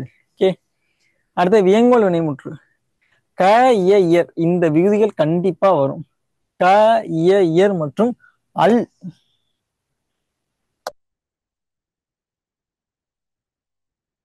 இதெல்லாம் வந்து இந்த விகுதிகள் கண்டிப்பா வரும். அதே மாதிரி இருதிணை ஐம்பால் மற்றும் மூவிடங்களுக்கு பொதுவாக வரும். இருதிணை ஐம்பால் மூவிடங்களுக்கு பொதுவாக வரும். அது மட்டும் இல்லாம வாழ்த்துதல், வைதல், வேண்டுதல், வாழ்த்துதல், வைதல், வேண்டுதல் மற்றும் விதித்தல், ஏவுதலுக்கு பதிலாக விதித்தல்னு போட்டுக்கோங்க. அது ஏவுதல்ங்கிற பொருள்ல தான் வரும். ஆனா அதுக்கு கரெக்டான வேர்டிங் ஃபார்ம் வந்து விதித்தல். சரிங்களா? பிரித்து எழுதுக பிடிஎஃப் கொடுங்க சார்.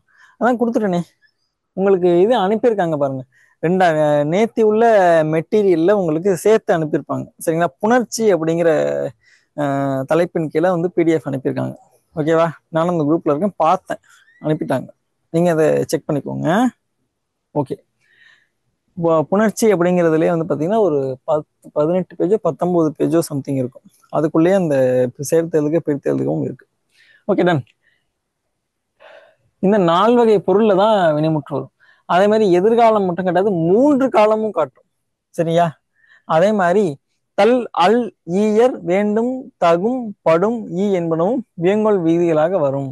உதாரணத்திற்கு இப்ப நான் ஏன் வந்து இதுல 3 இடமும் காட்டும் அப்படின்னா, தன்மை முன்னிலை படக்கைங்கன்னா, நான் வாழ்க சொல்லுவேன், ஆப்போசிட்ல நீ வாழ்க சொல்லுவேன், தேர்ட் பர்சன் வந்து அவன் வாழ்கன்னு சொல்லுவேன். இந்த நான், நீ, அவர், இந்த மூன்றும் சொல்லும் பொழுது அந்த நான், நீ, அவன் அப்படிங்கிற வார்த்தையை தான் மாத்தனே தவிர்த்து வாழ்கங்கிறத மாத்தல. இதான் 3 இடங்களுக்கும் பொதுவா வரும். இப்ப அதே மாதிரி வைதல் அப்படின்னா திட்டுறது, ஒழிக அப்படிங்கிற மாதிரி திட்டுறதா வச்சுக்கும். அதுதான் திட்டுறதுங்கிறது தான் வைதல் அப்படிங்கிற பொருள்ல வருது. இப்ப அத இப்போ உயர்திணைக்கும் சொல்லலாம். நிறைய போராட்டங்களை கேள்விப்பட்டிருக்கீங்க, தலைவர் ஒழிகம்பாங்க. சரியா? அப்ப தலைவர்ங்கிறது என்னது? உயர்திணை. ஒழிக அப்படிங்கிறது வார்த்தை பொது. இதே ஒரு 2 வருஷத்துக்கு முன்னாடி கொரோனா ஒழிகன்னு போராடணும். கொரோனாங்கிறது என்னது? அக்னி. சரியா? அப்போ உயர்திணைக்கும் வருது, அக்னிக்கும் வருது. அதே இந்த ஒழிகங்கிற வார்த்தை மாறல. உதாரணத்துக்கு கொசுக்கள் ஒழிகங்கிற, கொசுக்கள்ங்கிறது என்னது? அக்னியில பன்மை. அதுக்கும் அந்த ஒழிகங்கிற வார்த்தையை நான் மாத்தல, எந்த விதமான மாத்திரம் வேணும். நான் கொசுக்கள் ஒழிகள், ஒழிக்காவுக்கு கல் போட்டு கொசுக்கள் ஒழிகள் நான் சொல்றேன் கிடையாது. அப்ப எல்லாத்துக்கும் பொதுவாக வரும். சரியா? அடுத்தது லாஸ்டா வந்து எச்சம். எச்சம் என்ன? முற்றுப்பெறாமல் எஞ்சின் இருக்கக்கூடிய சொல் தான் எச்சம். இது வந்து வினையெச்சம் அல்லது பெயரெச்சம் அப்படின்னு சொல்லி நம்ம 2ஆ சொல்ல முடியும். உதாரணத்திற்கு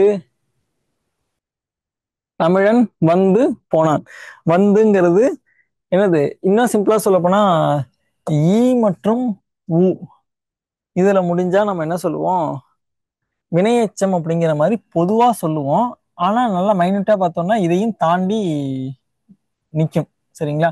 இது வந்து வினையெச்சம். அப்படின்னு வந்தா பெயரெச்சம். இதே இன்னொரு கேஸ்ல வந்து பாத்தீங்கன்னா ஆலையும் வினையெச்சம் முடியும். சரிங்களா. அதை வந்து அகரஈற்று வினையெச்சம் அப்படிங்கிற மாதிரி நம்ம சொல்லுவோம். நீங்க எதை வச்சு கன்ஃபார்ம் பண்ணணும்னா, இப்போ ஒரு சொல் நிற்குது சரிங்களா. இப்ப வந்த அப்படின்னு சொல்லிட்டு ஒரு சொல் நிற்குதுன்னு வச்சுக்குவோம். அது கூட எந்த சொல்ல சேர்க்கிறோமோ, அவ வந்தன்னா ஒரு வினை சொல் சேர்க்க முடியுமா? வந்த ஓடு, வந்த பாடு சேர்க்க முடியுமா? சேர்க்க முடியாது கண்டிப்பா. அப்ப வந்த என்னதான் சேர்த்தாகணும்? வந்த ரகுமான் அல்லது வந்த முகேஷ் அப்படின்னு சொல்லி ஒரு பெயர் சொல்லதான் சேர்க்க முடியும். அப்போ பெயருக்காக எஞ்சி நிற்கக்கூடிய எச்சம் பெயரெச்சம். அதே மாதிரி வினைக்காக எஞ்சி நிற்கக்கூடிய எச்சம் வினையெச்சம். ரொம்ப சிம்பிளா சொல்லலாம். சரி, இப்ப இந்த பெயரெச்சத்தை ரெண்டு வகையா பிரிக்கிறோம். ஒண்ணு தெரிநிலை பெயரெச்சம், இன்னொன்னு குறிப்பு பெயரெச்சம். ஒண்ணும் கிடையாது, செயலையும் காலத்தையும் தெளிவா உணர்த்தினா, செயலையும் காலத்தையும் தெளிவா உணர்த்தி ஒரு பெயரை சார்ந்து முடிஞ்சதுன்னா அது பெருநிலை பெயரெச்சம். உதாரணத்துக்கு ஆடிய ஆட்டம் என்ன சொல்றோம்? ஆடிய ஆட்டம். இது என்ன பண்ணுது? கண்டிப்பாக இந்த ஆடிய அப்படிங்கிற செயலை உணர்த்துது. ஆடிய இறந்த காலத்தையும் உணர்த்துகிறது. அதே மாதிரி ஆட்டம் என்று என்ன பண்ணுது? ஒரு பெயரை கொண்டு முடிகிறது. சரிங்களா. சார் ஆட்டம்னா அது வினைதானே சார், எப்படி சார் பெயர்னு சொல்றீங்க? ஒன்றும் கன்ஃபியூஸ் ஆக வேண்டாம். இந்த ஆட்டம் அப்படின்னு சொல்லி முடியுதுல, இது வந்து ஒரு தொழில் பெயர். சரிங்களா. இது என்னது? ஒரு தொழில் பெயர். அதனால இது என்னது? கண்டிப்பா பெயர் சொல்லுதான். Okay okay. அல்லது பாடிய பாடல் அப்படி கூட வச்சுக்கலாம். பாடிய பாடல் கண்டிப்பா அப்படிங்கிறதுல முடியுது. அது மட்டும் இல்லாமல் ஒரு பெயர் சொல்லை வச்சு இந்த எச்சம் முடியுது. ஆகவே பெயரெச்சம், அதாவது தெரிநிலை பெயரெச்சம். சரியா. பாடல் பாடிய அப்படின்னா ஒரு பாடல தான் பாட முடியும். அந்த வகையில செயலை உணர்த்துது. பாடிய இறந்த காலத்தை உணர்த்துகிறது. ஆகவே இது தெரிநிலை பெயரெச்சம். குறிப்பு பெயரெச்சம்னா ஒண்ணும் கிடையாது, செயலையும் உணர்த்தாது காலத்தையும் உணர்த்தாது, வெறும் பண்பை மட்டும் உணர்த்தி அதே மாதிரி ஒரு பெயரை கொண்டு முடிகிறது தான் குறிப்பு பெயரெச்சம். நல்லா பாருங்க. நல்ல குடும்பம், இதை வச்சு காலம் சொல்ல முடியுமா? நேற்று நல்ல குடும்பமா, இன்னைக்கு நல்ல குடும்பமா, இல்ல நாளைக்கு தான் நல்ல குடும்பமா? சொல்ல முடியாது. சரிங்களா. அதே மாதிரி என்ன செயல், இப்ப நல்லங்கிறத வச்சு என்ன செயல் சொல்ல முடியும்? இது எதுவும் செயலை குறிக்குதா? கிடையாது. இந்த மாதிரி செயலையும் காலத்தையும் குறிக்காமல் ஒரு பண்பை மட்டும் உணர்த்தி ஒரு பெயரை கொண்டு முடிவடைவது பெயரெச்சம். அது குறிப்பு பெயரெச்சம். ஓகே. இப்ப வினையெச்சம். காலம் காட்டுகின்ற முற்று பெறாத வினை சொற்கள் தான் என்னது? முற்று பெறாத வினை சொற்கள் வினைமுற்றை கொண்டு முடிவது ஆகும். இது வினையெச்சம். சரிங்களா. வினையெச்சத்தையும் தெரிநிலை வினையெச்சம் குறிப்பு வினையெச்சம்னு சொல்லி ரெண்டா பிரிக்கிறோம். ஓகேவா. முதல் தெரிநிலை வினையெச்சம். இது தெரிநிலை வினையெச்சம்ங்கிறது காலத்தை வெளிப்படையாக காட்டும். அதான் தெரிநிலை வினையெச்சம். எடுத்துக்காட்டு, எழுதி முடித்தான். எழுதி அப்படிங்கிறது என்னது? ஒரு முற்று பெறாத ஒரு சொல். அது என்ன பண்ணுது? முடித்தார் என்கிற வினைமுற்றை கொண்டு முடியுது. சரிங்களா. அவ்வாறாக ஒரு வினையெச்சம் ஒரு வினைமுற்றை கொண்டு முடிவது வினையெச்சம் எனப்படும். சரிங்களா. ஒரு வினைச்சொல் வினையெச்சத்தை கொண்டு முடிவது, வினைமுற்றை கொண்டு முடிவது வினையெச்சம். பாருங்க, இது காலத்தை வெளிப்படையாக காட்டுது. சரிங்களா. காலத்தை எழுதி முடித்தார், எழுதி முடித்தார் இறந்த காலத்தை காட்டுது. சரிங்களா. அவ்வாறு தெளிவாக நம்ம காலத்தை காட்டுறதுனால இது பேர் தெரிநிலை வினையெச்சம். சரிங்களா. அது குறிப்பு வினையெச்சம். காலத்தை வெளிப்படையாக உணர்த்தாது, அவ்வளவுதான். காலத்தை வெளிப்படையாக உணர்த்தாமல் பண்பை மட்டும் குறிப்பாக உணர்த்தும். சரிங்களா. இப்ப பாருங்க, மெல்ல பேசினான், பண்பை மட்டும். இப்ப மெல்ல பேசினான், இந்த மெல்ல அப்படிங்கிற வார்த்தையை வச்சு காலம் கண்டுபிடிக்க முடியுமா? கண்டிப்பா முடியாது. இதே பேசினான் அதை வச்சு கண்டிப்பா முடியும். ஏன் முடியும்? பேசினான் இறந்த காலம் அப்படிங்கிறத வச்சு முடியும். சரிங்களா. ஓகே. அதே மாதிரி மெல்ல பேசினான், இது வந்து ஒரு பண்பை மட்டும் உணர்த்துகிறது. ஆகவே இது என்னது? குறிப்பு வினையெச்சம். அடுத்து வினையால் அணையும் பெயர். இது ரொம்ப ரொம்ப ஈஸியானது. சரிங்களா. ஒரு டெம்பரவரி ஒரு நேம். சரிங்களா. ஒரு தற்காலிகமான ஒரு வினையை வச்சு அவங்களுக்கு ஒரு பெயரை வைக்கிறது தான் வினையால் அணையும் பெயர். சரிங்களா. உதாரணத்திற்கு இப்ப வினையால் அணையும் பெயர் ஒரு வினைமுற்று வினையை குறிக்காமல் வினையை செய்த கருத்தாவை குறிக்குமானால் அது வினையால் அணையும் பெயர். இப்போ ஒரு வினைமுற்று என்ன பண்ணாது? ஒரு வினையை குறிக்காம அந்த வினையை செஞ்சவங்களை குறிச்சதுன்னா அதுதான் வினையால் அணையும் பெயர். உதாரணத்திற்கு இப்ப விழுந்தவன் நான் சொல்லணும். சரிங்களா. இப்ப விழுந்தவன் அப்படிங்கிற சொல் நல்ல ஒரு முற்று, தாராளமா என்ன பண்ணலாம், புள்ளி வைக்கலாம். அது நல்ல ஒரு வினை முற்றாகவே இருக்கிறது. ஆனா அங்க விழுந்தது அப்படிங்கிற அந்த ஒரு செயலை குறிக்காம விழுந்த அந்த ஒரு பையனை குறிக்குது. சரிங்களா? விழுந்தவன் அப்படின்னு சொல்லி விழுந்த அந்த ஒரு பையனை குறிக்குது. இவ்வாறாக ஒரு செயலை குறிக்காமல் செயலை செய்தவரை குறிச்சதுன்னா அதுதான் வினையால் அணையும் பெயர். அதுல எல்லாம் புரிஞ்சுக்கோங்க, அந்த பெயர்லயே இருக்கு, வினையால் அணையும் பெயர். இப்போ ஒரு வினையால தான் அந்த பெயரே வந்துச்சு. இப்ப விடுதல் அப்படிங்கிற வினையை அவன் செஞ்சதுனாலதான் என்ன பண்றது, அந்த வினையாளனை, இந்த வினையே அவனுக்கு ஒரு பெயராக அமைந்து விட்டது. அது பேர் தான் வினையாளனை பெயர். இது வினையாளனை பெயர் கண்டிப்பா காலம் காட்டும். தன்மை, முன்னிலை, படர்க்கை ஆகிய 3 இடங்கள்லையும் வரும். தன்மைனா தாராளமா தன்மையிலையும் வரும். இப்போ படர்க்கை அப்படின்னா விழுந்தவன், முன்னிலை அப்படின்னா விழுந்தாய், தன்மை அப்படின்னா விழுந்தேன். பாருங்க, இப்ப பெற்றானை இறந்த காலம், பெறுகின்றானை நிகழ்காலம், பெறுவானை எதிர்காலம். அதே மாதிரி அகழ்வார், பொறுத்தார், பற்றுவான், உடையான், வந்தவர். இவ்வாறாக நாம் தெளிவாக சொல்ல முடியும்.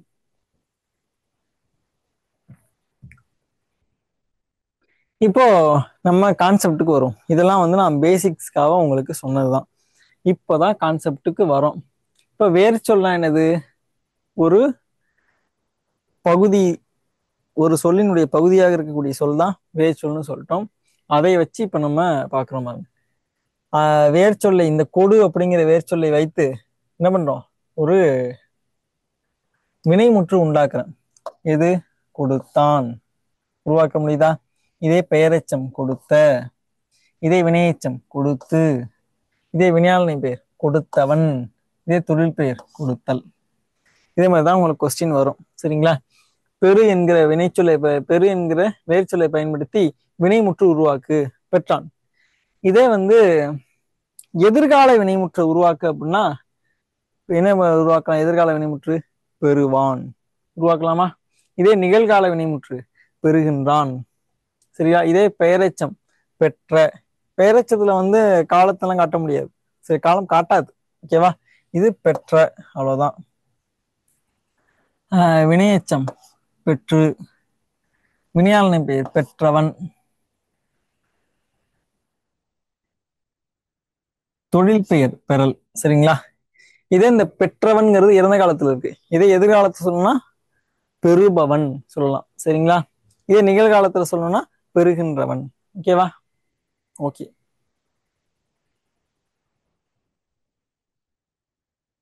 உண்டான், உண்ட, உண்டு, உண்டவன், உண்ணுதல். இதே மாதிரி இந்த எடுத்துக்காட்டுக்களை பார்த்துக்கோங்க. சரிங்களா? ஓகே.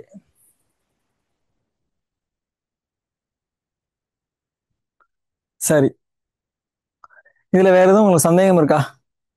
வேர்ச்சொல்லை பொறுத்த வரைக்கும், வேர்ச்சொல்லை பொறுத்த வரைக்கும் ரொம்ப ரொம்ப எளிமையான ஒரு விஷயம் தான். நானும் முடிக்கல, தேங்க்யூ போடாதீங்க, நானும் முடிக்கல. ஓகே. இப்ப அடுத்தது பாத்தீங்கன்னா அயர் சொல் தமிழ் சொல். அடுத்த ஒரு இது. சரிங்களா?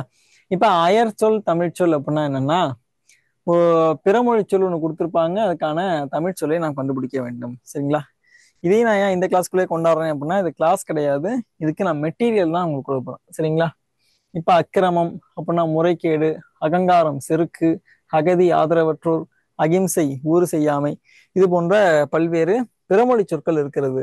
அதற்கான தமிழ் சொற்களை நீங்கள் கண்டறிந்து எழுத வேண்டும். இதெல்லாம் பாத்துங்க, இதெல்லாம் பிறமொழி சொல் தமிழ் சொல், இது ஒரு கேட்டகரி நமக்கு வருது. அதே மாதிரி ஆங்கில சொல்லுக்கு நேரான தமிழ் சொல் அறிதல், அதுவும் ஒரு தனி கேட்டகரியா வருது. சரிங்களா? இதை நம்ம ரொம்ப விளக்கமாவே இது கொடுத்து வந்திருக்கோம், இதை பாத்துங்க. சரியா? மொத்தம் ஒரு 221 வார்த்தைகள் கொடுத்துருக்கோம். கண்டிப்பா கொடுப்பேன் மெட்டீரியல், கண்டிப்பா கொடுப்பேன். வகுப்பு முடிஞ்ச அடுத்த ஒரு 10 நிமிடங்களுக்குள்ள மெட்டீரியல் உங்களை அடையும். சரியா? ஓகே. அடுத்தது எதிர்ச்சொல்லை எடுத்து எழுதுதல். இதுலதான் என்ன பண்ணிட்டாங்க அப்படின்னா, டிஎன்பிஎஸ்சி போன தடவை ஒரு பாடலை கேட்டு ஒரு ட்விஸ்ட் அடிச்சிருந்தாங்க. சரிங்களா? இப்ப அதுக்கெல்லாம் நம்ம மெட்டீரியலுக்கு எங்க போறது அப்படின்னு சொல்லிட்டு நமக்கே தெரியல. ஒப்பனா சொல்ல போனா அதுதான் சொல்லி ஆகும். இப்ப அந்த மாதிரியான பாடல்கள் எல்லாம் அவங்க எங்கேருந்து எடுக்கிறாங்க, திடீர்னு நம்ம ப்ரிப்பேர் பண்றது 6ல இருந்து ஒரு 10, 12வது வரைக்கும் நம்ம ப்ரிப்பேர் பண்றோம். சின்ன சின்ன வேர்ட்ஸுக்கெல்லாம் இது கொடுத்துட்டோம். அவங்க திடீர்னு என்ன பண்றாங்க, பாடலை கொடுத்து நீயும் புலவர் தான், நீயும் புலவர் மேல யோசி, நீயும் தமிழ்ல பிஹெச்டி முடிச்சவங்களுக்கு மேல யோசி, பேராசிரியர் ரேஞ்சுக்கு யோசின்னு சொல்லி ஒரு 10th குவாலிஃபிகேஷனா வச்ச ஒரு குரூப் 4ல கேட்டாங்கன்னா நம்ம எங்க போறது அப்படிங்கிறதுக்கான ஒரு சொல்யூஷன் நம்ம கிட்ட கிடையாது. போன தடவை 10th முடிச்ச அந்த ஒரு எலிஜிபிள் அந்த ஒரு கேட்டகரி வச்ச அந்த எக்ஸாமுக்கே அந்த நிலைமைன்னா வரக்கூடியது குரூப் 2. சரிங்களா, அது டிகிரி ஸ்டாண்டர்ட்ல இருக்கு. அதுக்கு என்ன நிலைமைங்கிறத கொஞ்சம் யோசிச்சு பார்த்து அதுக்கு ஏற்ற மாதிரி தங்களை தயார்படுத்தி கொள்ளுங்கள். இருந்தாலும் இதுக்கெல்லாம் வந்து பாத்தீங்கன்னா எதிர்ச்சொல்னா இதற்கு நேரான எதிர்ப்பொருளை தருகின்ற ஒரு சொல், அது மட்டும்தான் இப்போதைக்கு என்னால சொல்ல முடியும். மற்றது இதை நான் மெட்டீரியலா கொடுக்குறேன். சரிங்களா, இதை பார்த்துக்கோங்க. ஓகே ஓகே, இதை நான் மெட்டீரியலா என்னால முடிஞ்ச அளவுக்கு நான் மெட்டீரியலா அதை உங்களுக்கு ப்ரொவைட் பண்ணிடுறேன். இதை பார்த்து படிங்க. மேக்சிமம் இதுல இருந்து வரும்னே இப்போ வரைக்கும் நம்ம நம்புவோம். ஓகே, இதுல 260 சாரி 200 அதுக்கு மேலேயே போகுதா?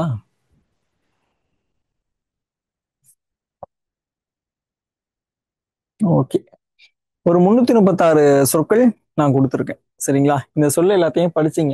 இதெல்லாம் வந்து நான் வகுப்புல சொல்லி இதெல்லாம் படிக்க தெரிஞ்ச சொற்கள் தான். இது ஒவ்வொன்றா அந்த வைதல்னா வாழ்த்துதல், வைதல்னா புகழ்தல் அப்படிங்கிறதெல்லாம் எதிர் சொல்லாக வரும் அப்படிங்கிற மாதிரி நான் சொல்வதற்கு விரும்பவில்லை. ஆகவே வந்து இதெல்லாம் நீங்க ஓனா படிங்க.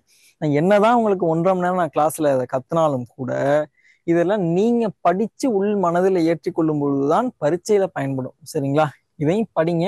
இது சார்ந்து இருக்கக்கூடிய மற்றதையும் நீங்க வந்து படிச்சு தயார் பண்ணிக்கோங்க. அதெல்லாம் கண்டிப்பா தேர்வுல நல்ல ஒரு மதிப்பெண்கள் பெறுவதற்கு உதவும். சரிங்களா, 2 வினைச்சொற்களின் வேறுபாடு, இது ரொம்பவே எளிமையான ஒரு பகுதியாவே கேட்டிருந்தாங்க. சரிங்களா, ரொம்ப எளிமையான ஒரு பகுதி தான். இப்ப எப்படின்னா அறிவது, அரிது, இதெல்லாம் அந்த ரகர ரகர வேறுபாடுல வரும். ஒன்றை புரிந்து கொள்வது அல்லது தெரிந்து கொள்வது, அல்லது அரிது அப்படின்னா மிகவும் கடினம் அல்லது கிடைப்பது சுலபம் இல்லை. இதெல்லாம் என்ன பண்ணியிருந்தாங்க அப்படின்னா, இப்ப உம் சரியான வினைச்சொற்களை கொண்டு பொறுத்துக அப்படின்னு சொல்லி நல்ல ஒரு இதுக்கெல்லாம் கொடுத்திருந்தாங்க. சரிங்களா, இந்த நிறைந்த நிறைத்த பொருள் வேறுபாடு அறிக அப்படின்னு சொல்லி கொடுத்திருந்தாங்க. மிகவும் எளிமையான பகுதி. சரிங்களா, இப்ப நிறைந்த நிறைத்த, ஏற்கனவே நிரம்பிய நிலை அப்படிங்கிறது நிறைந்த, இதே நிறைத்தைன்னா நம்மளா போய் நிரப்புறது. சரிங்களா, அது பேரு நிறைத்த அப்படிங்கிற பொருள்ல வரும். இப்போ அழைத்த அல்லது அழைத்து சென்ற, இப்ப அழைத்த அப்படின்னா ஒருவரை வரவழைத்தல். இப்ப இதுவே அழைத்து சென்றோம்னா ஒருவரை நாம கூட்டிட்டு போறது. இதெல்லாம் சின்ன சின்ன வேர்ட்ல டிஃப்ரெண்ட் தான். இதெல்லாம் தமிழ் படிக்கிற நமக்கு, ஏதாவது தமிழ்லயே பேசிக்கிட்டு தமிழ்லயே இது பண்ற நமக்கு இதெல்லாம் வந்து ஒரு விஷயமானு தெரியும். ஆனா இது அப்படியே ஆங்கில மாணவர்களுக்கு இது மிக மிக கடுமையான ஒரு பகுதியாக இருக்கும். இப்ப சொன்ன கூறிய, சொன்னா சாதாரணமா ஒருத்தவங்க சொல்லக்கூடிய தகவல். இதே கூறிய அப்படின்னா இன்னொருத்தவங்க தெரிவித்தல், தனியாக தெரிவிக்கிறது. சரிங்களா, ஏறத்தாழ ஒரே பொருள் தான், ஆனா கொஞ்சம் மீனிங் மாறுது. நான் உங்களுக்கு என் அனுபவத்தை சொன்னேன் சொல்றது, அதை ஆசிரியர் ஒரு புதிய ஒழுக்கங்களை கூறினார். சரிங்களா, இது இன்னும் கொஞ்சம் மேம்பட்ட சொல்லாடல்ல உள்ளது. இது கொஞ்சம் கலோக்கியல்ல உள்ளது. சரிங்களா, தூண்டியது தூண்டி விட்டது. தூண்டியதுன்னா ஒரு செயலை தொடங்க செய்தல், ஒரு செயலை தொடங்க செய்தல். தூண்டி விட்டதுன்னா நம்ம இன்னொருத்தவனை தூண்டி விடுறது. சரிங்களா, அடுத்தது புதிய யோசனை என்னை தூண்டியது, அவன் பேச்சு அனைவரையும் செயல்பட தூண்டியது. சரிங்களா, ஒரு பர்டிகுலர் இது வந்து இன்னொருத்தவங்களை செய்ய தூண்டுதல் பேரு தூண்டி விட்டது. இதே நம்மளா அதுவா நம்மளை தூண்டுறது தூண்டியது. சரிங்களா, ஒத்த ஒத்திகை, ஒத்திகை ஒத்த அப்படின்னா ஒன்றை போலவே தோன்றுதல். இதே ஒத்திகைன்னா என்னன்னா ஏற்கனவே பிராக்டிஸ் பண்றது. சரிங்களா, அதாவது பயிற்சி அல்லது மாதிரி முயற்சி. மறந்த மறைத்த, நினைவில் இல்லாமல் போய்விடுதல். இதை மறைத்தன்னா கண்ணுக்கு புலப்படாமல் வைத்தல். சிந்தித்த சிந்திய, சிந்தித்தனா யோசித்தல். இதே சிந்தியன்னா ஏதாவது பாய்ச்சுதல் அல்லது வீசுதல். காத்து காத்திரு, காத்துன்னா பராமரித்தல் அல்லது பாதுகாத்தல். ஓகேவா, இதே காத்திருன்னா வெயிட் பண்றது. சரிங்களா, நின்று நிறுத்தி, நின்றுன்னா அசைவின்றி நிக்கிறது. நிறுத்தி அப்படின்னா செயலினை முடிவு வச்சுதல் அல்லது நிறுத்துதல், ஸ்டாப் பண்றது. ஓகே, எழுந்து எழுப்பி, எழுந்துனா கீழிருந்து மேலே வருதல் அல்லது உயர்தல், அதான் எழுந்து. இதை எழுப்பினா மற்றவர்களை வந்து எழுப்புறது. சரிங்களா? தூக்கத்திலிருந்து எழுப்புறதா இருக்கட்டும், அல்லது மற்றவர் வந்து மேலே வரச் செய்தல். ஓகே. ஓடி அப்படின்னா வேகமாக செல்லுதல். ஓட அப்படின்னா ஒரு செயலின் செயல்பாடு. அதாவது தினமும் காலை ஓடச் செல்கிறான், அதாவது இவன் ஓடுவதற்காக போகிறான். இதே ஓடினா ஓடியே போறது. சரிங்களா? ரெண்டுத்துக்கும் சின்ன டிஃபரெண்ட் தான். அடக்கு அடங்கு. அடக்குன்னா நம்ம கட்டுப்படுத்துறது, அடங்குன்னா நாம கட்டுப்படுறது. பறந்து பறந்து, இந்த ரகரம் மாறுது பாருங்க. பறந்துன்னா விசாலமாக விரிந்திருத்தல், பறந்துன்னா உயரப்பறத்தல். இப்ப வழிந்து வழித்து, வழிந்துன்னா அதுவா நிரம்பி வழிதல், வாட்டர் வந்து ஓவர்ஃப்ளோ ஆகுற மாதிரி. இதே வழித்து அப்படின்னா நம்ம தொடச்சி எடுக்கிறது, சாப்பாடு தர வழிச்சு எடுக்கிறது, அந்த மாதிரி பொருள் வருது. படிந்து படித்து, படிந்துன்னா அதுல ஒட்டி இருத்தல், அழுக்கு படிந்து இருக்குன்னு சொல்லுவோம். இதே படித்து அப்படின்னா கல்வி படித்தல். கூச்சலிடு கூச்சப்படு. கூச்சலிடுனா சத்தமாக கத்துறது, கூச்சப்படுனா வெக்கப்படுறது. கிளம்பு கிளப்பு. கிளம்பு அப்படின்னா ஒரு பயணத்தை தொடங்குதல், அல்லது ஏதோ ஒரு செயலை செய்ய ஸ்டார்ட் பண்றது. கிளப்பு அப்படின்னா மற்றவனை அந்த செயலை செய்யறதுக்கு தூண்டுதல். நெடிது நெடுக. நெடிதுன்னா நீளமாகவோ அல்லது பறந்ததாகவோ இருத்தல். நெடுக அப்படின்னா எல்லா இடத்திலும் இருத்தல். சரிங்களா?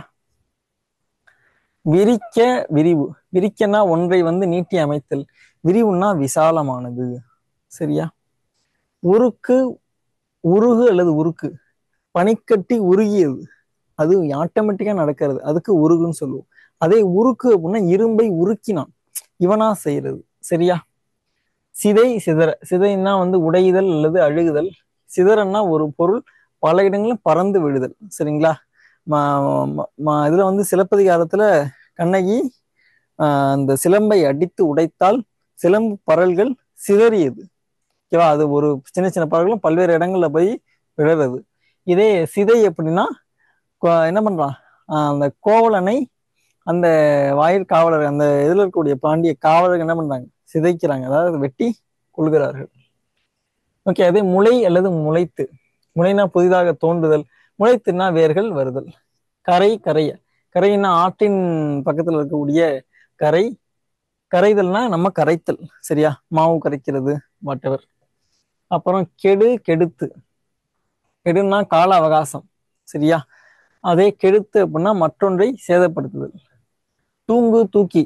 தூங்குனா உறங்குதல், தூக்கினா ஒன்றை உயர்த்தி பிடித்தல். நடு நடந்து. நடுன்னா நடுதல். அடுத்தது நடந்து அப்படின்னா நடை பயணத்தில் இருத்தல். விடு விட்டுவிடு. விடுன்னா ஒன்றை செய்ய அனுமதிக்கிறது, இதை விட்டு விடு அப்படின்னா முழுமையாகவே கைவிடுதல். ஒளி மற்றும் ஒளிந்து. ஒளின்னா வெளிச்சம், ஒளிந்துன்னா மறைதல். சரிங்களா? ஓகே. இவ்வகையில நம்ம இந்த பகுதிங்கிறது ஆப்ஷனை பார்த்தாலே ரொம்ப ரொம்ப எளிமையாக பதில் எழுதக்கூடிய ஒரு பகுதியாக தான் வருது. சரிங்களா? இன்னும் சொல்ல போனா ஒரு 40% வினாக்கள் வந்து அனைவரும் பதில் எழுதுற மாதிரி இருக்கக்கூடிய எளிமையான பகுதிகளாக கேட்கறாங்க. சரிங்களா? மீதி இருக்கக்கூடிய 60 தான் வந்து நன்றாக படிக்கிற மாதிரியான ஒரு சூழல இருக்கு. அந்த 40ல வந்து பாத்தீங்கன்னா இப்ப நான் நடத்தின இந்த ஒரு பகுதியும் உண்டு. இது வந்து ஒரு கான்செப்டே இல்லை, ரொம்ப ரொம்ப சிம்பிளான ஒரு பகுதி தான். சரிங்களா? ஆப்ஷனை பார்த்தாலே விடை உங்களுக்கு தெரியும். நம்ம அது ஓரெழுத்து ஒரு மொழி அப்படிங்கிறது வந்து பாத்தீங்கன்னா ஏற்கனவே நம்ம முடிச்சிருந்துருக்கோம். சரிங்களா?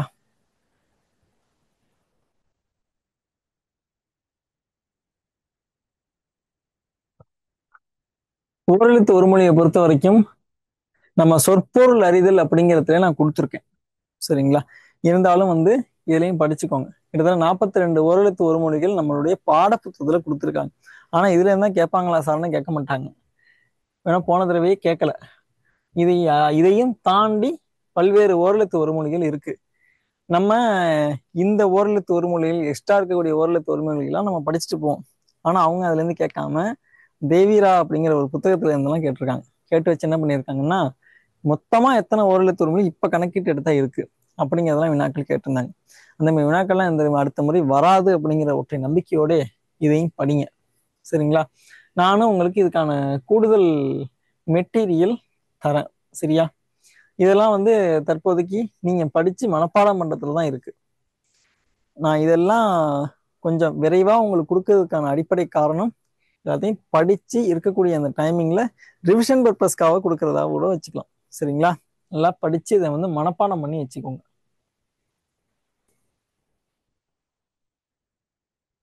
ஓகே. இந்த ஒரு பொருள் தரும் பல சொற்கள், இதுக்கும் வந்து நான் உங்களுக்கு எக்ஸ்ட்ரா மெட்டீரியல் தரேன். ஒரு பொருள் பன்மொழி அகராதி அப்படின்னு சொல்லிட்டு ஒண்ணு இருக்கு. சரிங்களா? இதுக்கான எக்ஸ்ட்ரா மெட்டீரியல் நான் தரேன். இப்ப அந்த இதுல இருந்தா வந்து என்ன கேட்டிருந்தாங்கன்னா, இந்த கணம் மற்றும் காணம் இதெல்லாம் கேட்டிருந்தாங்க. சரிங்களா?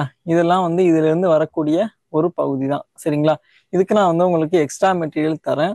இதையும் வந்து நீங்கள் படித்துக் கொள்வதில் தான் இருக்கிறது. சரியா? ஓகே. இப்போதைக்கு உங்களுக்கு கொடுக்கக்கூடிய மெட்டீரியல்ஸை நான் ஃபாஸ்டா உங்களுக்கு கொடுத்து முடிச்சிடுறேன்.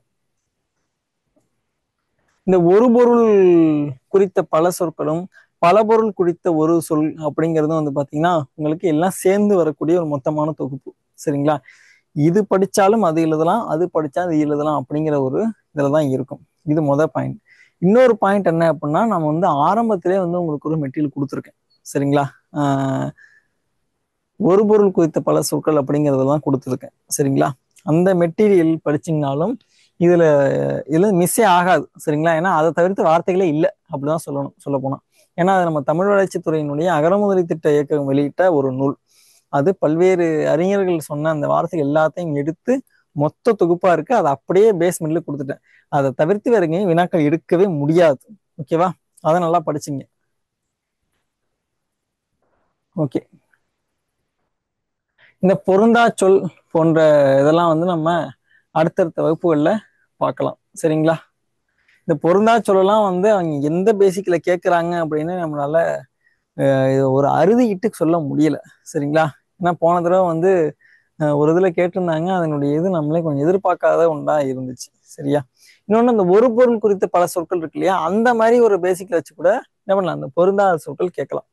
இது வரைக்கும் நீங்க படிச்சிருக்கக்கூடிய தகவல்கள் எல்லாத்தையும் ஒன்று திரட்டி பார்க்கும் பொழுது இந்த பொருந்தா சொற்கள் உங்களுக்கு தொடர்புடையதாக வரலாம். சரிங்களா? இதுக்கு நீங்க எந்த அளவுக்கு மற்றதுல எஃபர்ட் போடுறீங்களோ அதனுடைய பலன் இதுல கூட உங்களுக்கு தெரியும். சரிங்களா? இந்த பலபொருள் குறித்த ஒரு சொல், அப்புறம் பலபொருள் குறித்த ஒரு சொல், அப்புறம் ஒரு பொருள் குறித்த பல சொற்கள், இதையெல்லாம் நீங்க படிக்கும் பொழுது இப்ப ஒரு உதாரணத்திற்கு அம்புலிங்கிற ஒரு வார்த்தையை வச்சு அம்புலி, நிலா, சந்திரன், இன்னொன்னு சூரியன்கிற மாதிரி கூட கொடுக்கலாம். சரியா? இந்த மூன்றும் நிலாவை குறிக்கிறது, சூரியன்கிறது மட்டும் கதிரவனை குறிக்கிறது. சரிங்களா? இவ்வாறாக கூட உங்களுக்கு வினாக்கள் வரலாம். அதெல்லாம் இந்த பகுதியில் இருக்கக்கூடிய ஒரு இது. இதை நான் அடுத்த வகுப்புல நான் உங்களுக்கு சொல்றேன். ஓகேவா? ஓகே, சரி, நல்லது. இதுல வேற எதுவும் உங்களுக்கு சந்தேகங்கள் இருக்கா?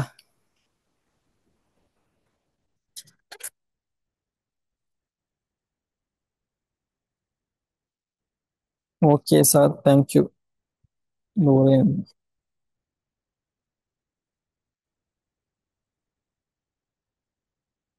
இந்த வகுப்பை பொறுத்த வரைக்கும் உங்களுக்கு பாத்தீங்கன்னா உங்களுக்கு சந்திப்பிழை முடிச்சிருக்கோம்.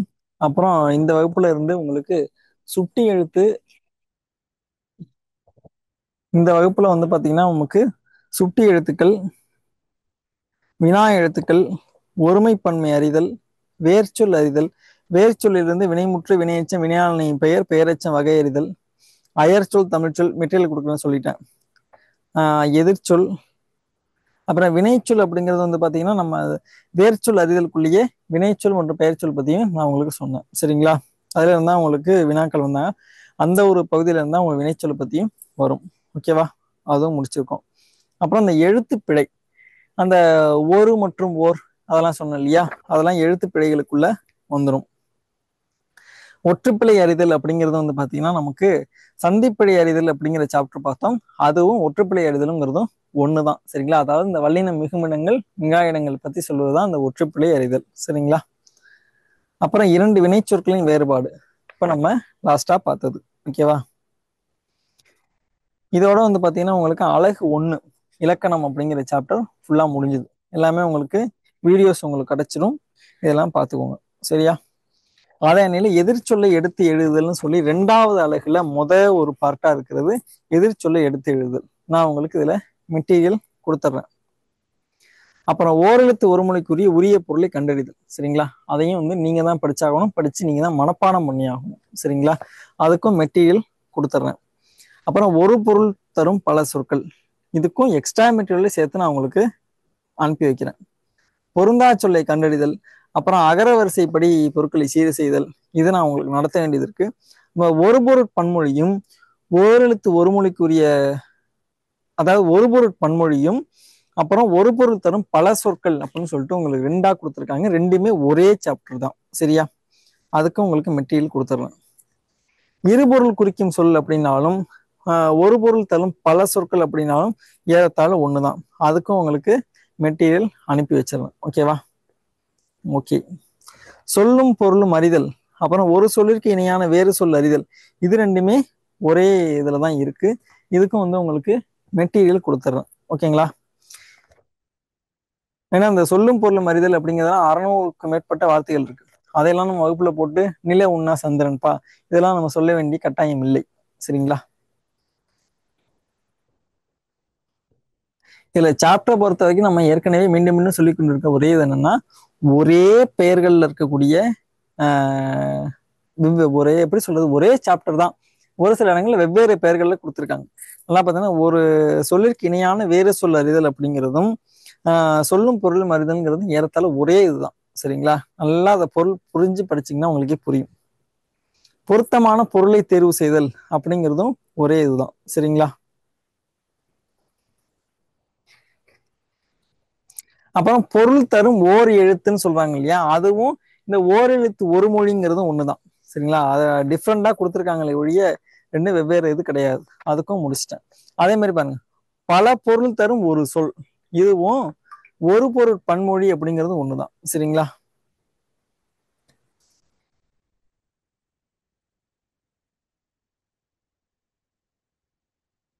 அப்புறம் அழகு 3ல பாத்தீங்கன்னா உங்களுக்கு ஒருமைப்பன்மை பிழையறிந்து சரியான தொடரறிதல் அப்படின்னு சொல்லிட்டு ஒண்ணு இருக்கு. சரிங்களா? நம்ம அங்க ஒருமைப்பன்மை பார்த்தோம். சரிங்களா? பல மற்றும் பலர், சில மற்றும் சிலர், இதெல்லாம் ஒருமைப்பன்மைக்குள்ள வர்றது. ஓகேங்களா? ஓகே.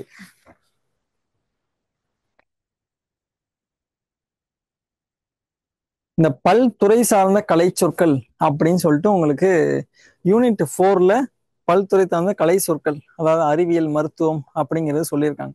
இதுக்கு நம்ம புக்கில் உள்ள மெட்டீரியல் ஃபுல்லா நான் இதுல இருந்து நான் உங்களுக்கு கொடுத்துட்றேன். அதை தாண்டி புக்ல மெட்டீரியல் கிடையாது. இதை தாண்டிய நம்ம அகர முதலி திட்ட இயக்கம் வெளியிட்டிருக்கக்கூடிய ஒரு அகராதி இருக்கு, ஆட்சி சொல் அகராதின்னு சொல்லி. அந்த அகராதியை உங்களுக்கு தரேன். சரிங்களா? அந்த அகராதி உங்களுக்கு சாஃப்ட் மெட்டீரியலா உங்களுக்கு அனுப்பி வைக்கிறேன். அதை தவிர்த்து வேற சொற்கள் உங்களுக்கு கேட்கவே மாட்டாங்க. அதுல இருந்தா கேட்டாகணும். சரி, இப்ப கேட்ட குரூப் 4ல கேட்டது கூட அந்த சொல் எல்லாமே அந்த நம்ம கலைக்களஞ்சியம்னு சொல்லி அகரமுதலி திட்ட இயக்கம் வெளியிட்டக்கூடிய அந்த தொகுப்புக்குள்ள இருக்கு. ஓகேவா? அது உங்களுக்கு மெட்டீரியலா கொடுத்துட்றேன். ஓகேவா? சரி, மற்ற விஷயங்கள் நான் அடுத்தடுத்த வகுப்புல உங்களுக்கு சொல்றேன். சரிங்களா?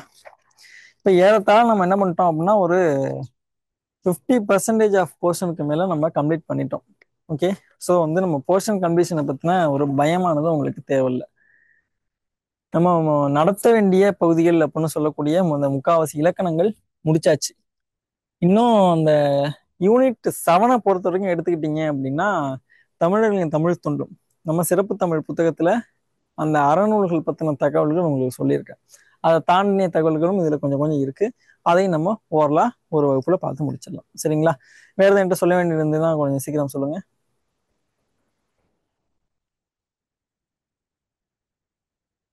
சரி, ஓகே, நல்லது, மகிழ்ச்சி. இதுவரை வகுப்பில் இருந்து கவனித்து பயன்பெற்றமைக்கு மனமார்ந்த நன்றிகள். மீண்டும் உங்களை அடுத்த வகுப்பில் சந்திக்கும் வரை உங்களிடம் இந்த விடைபெறுபவர் உங்கள் வேத்தி யோகேஸ்வரன். நன்றி, வணக்கம்.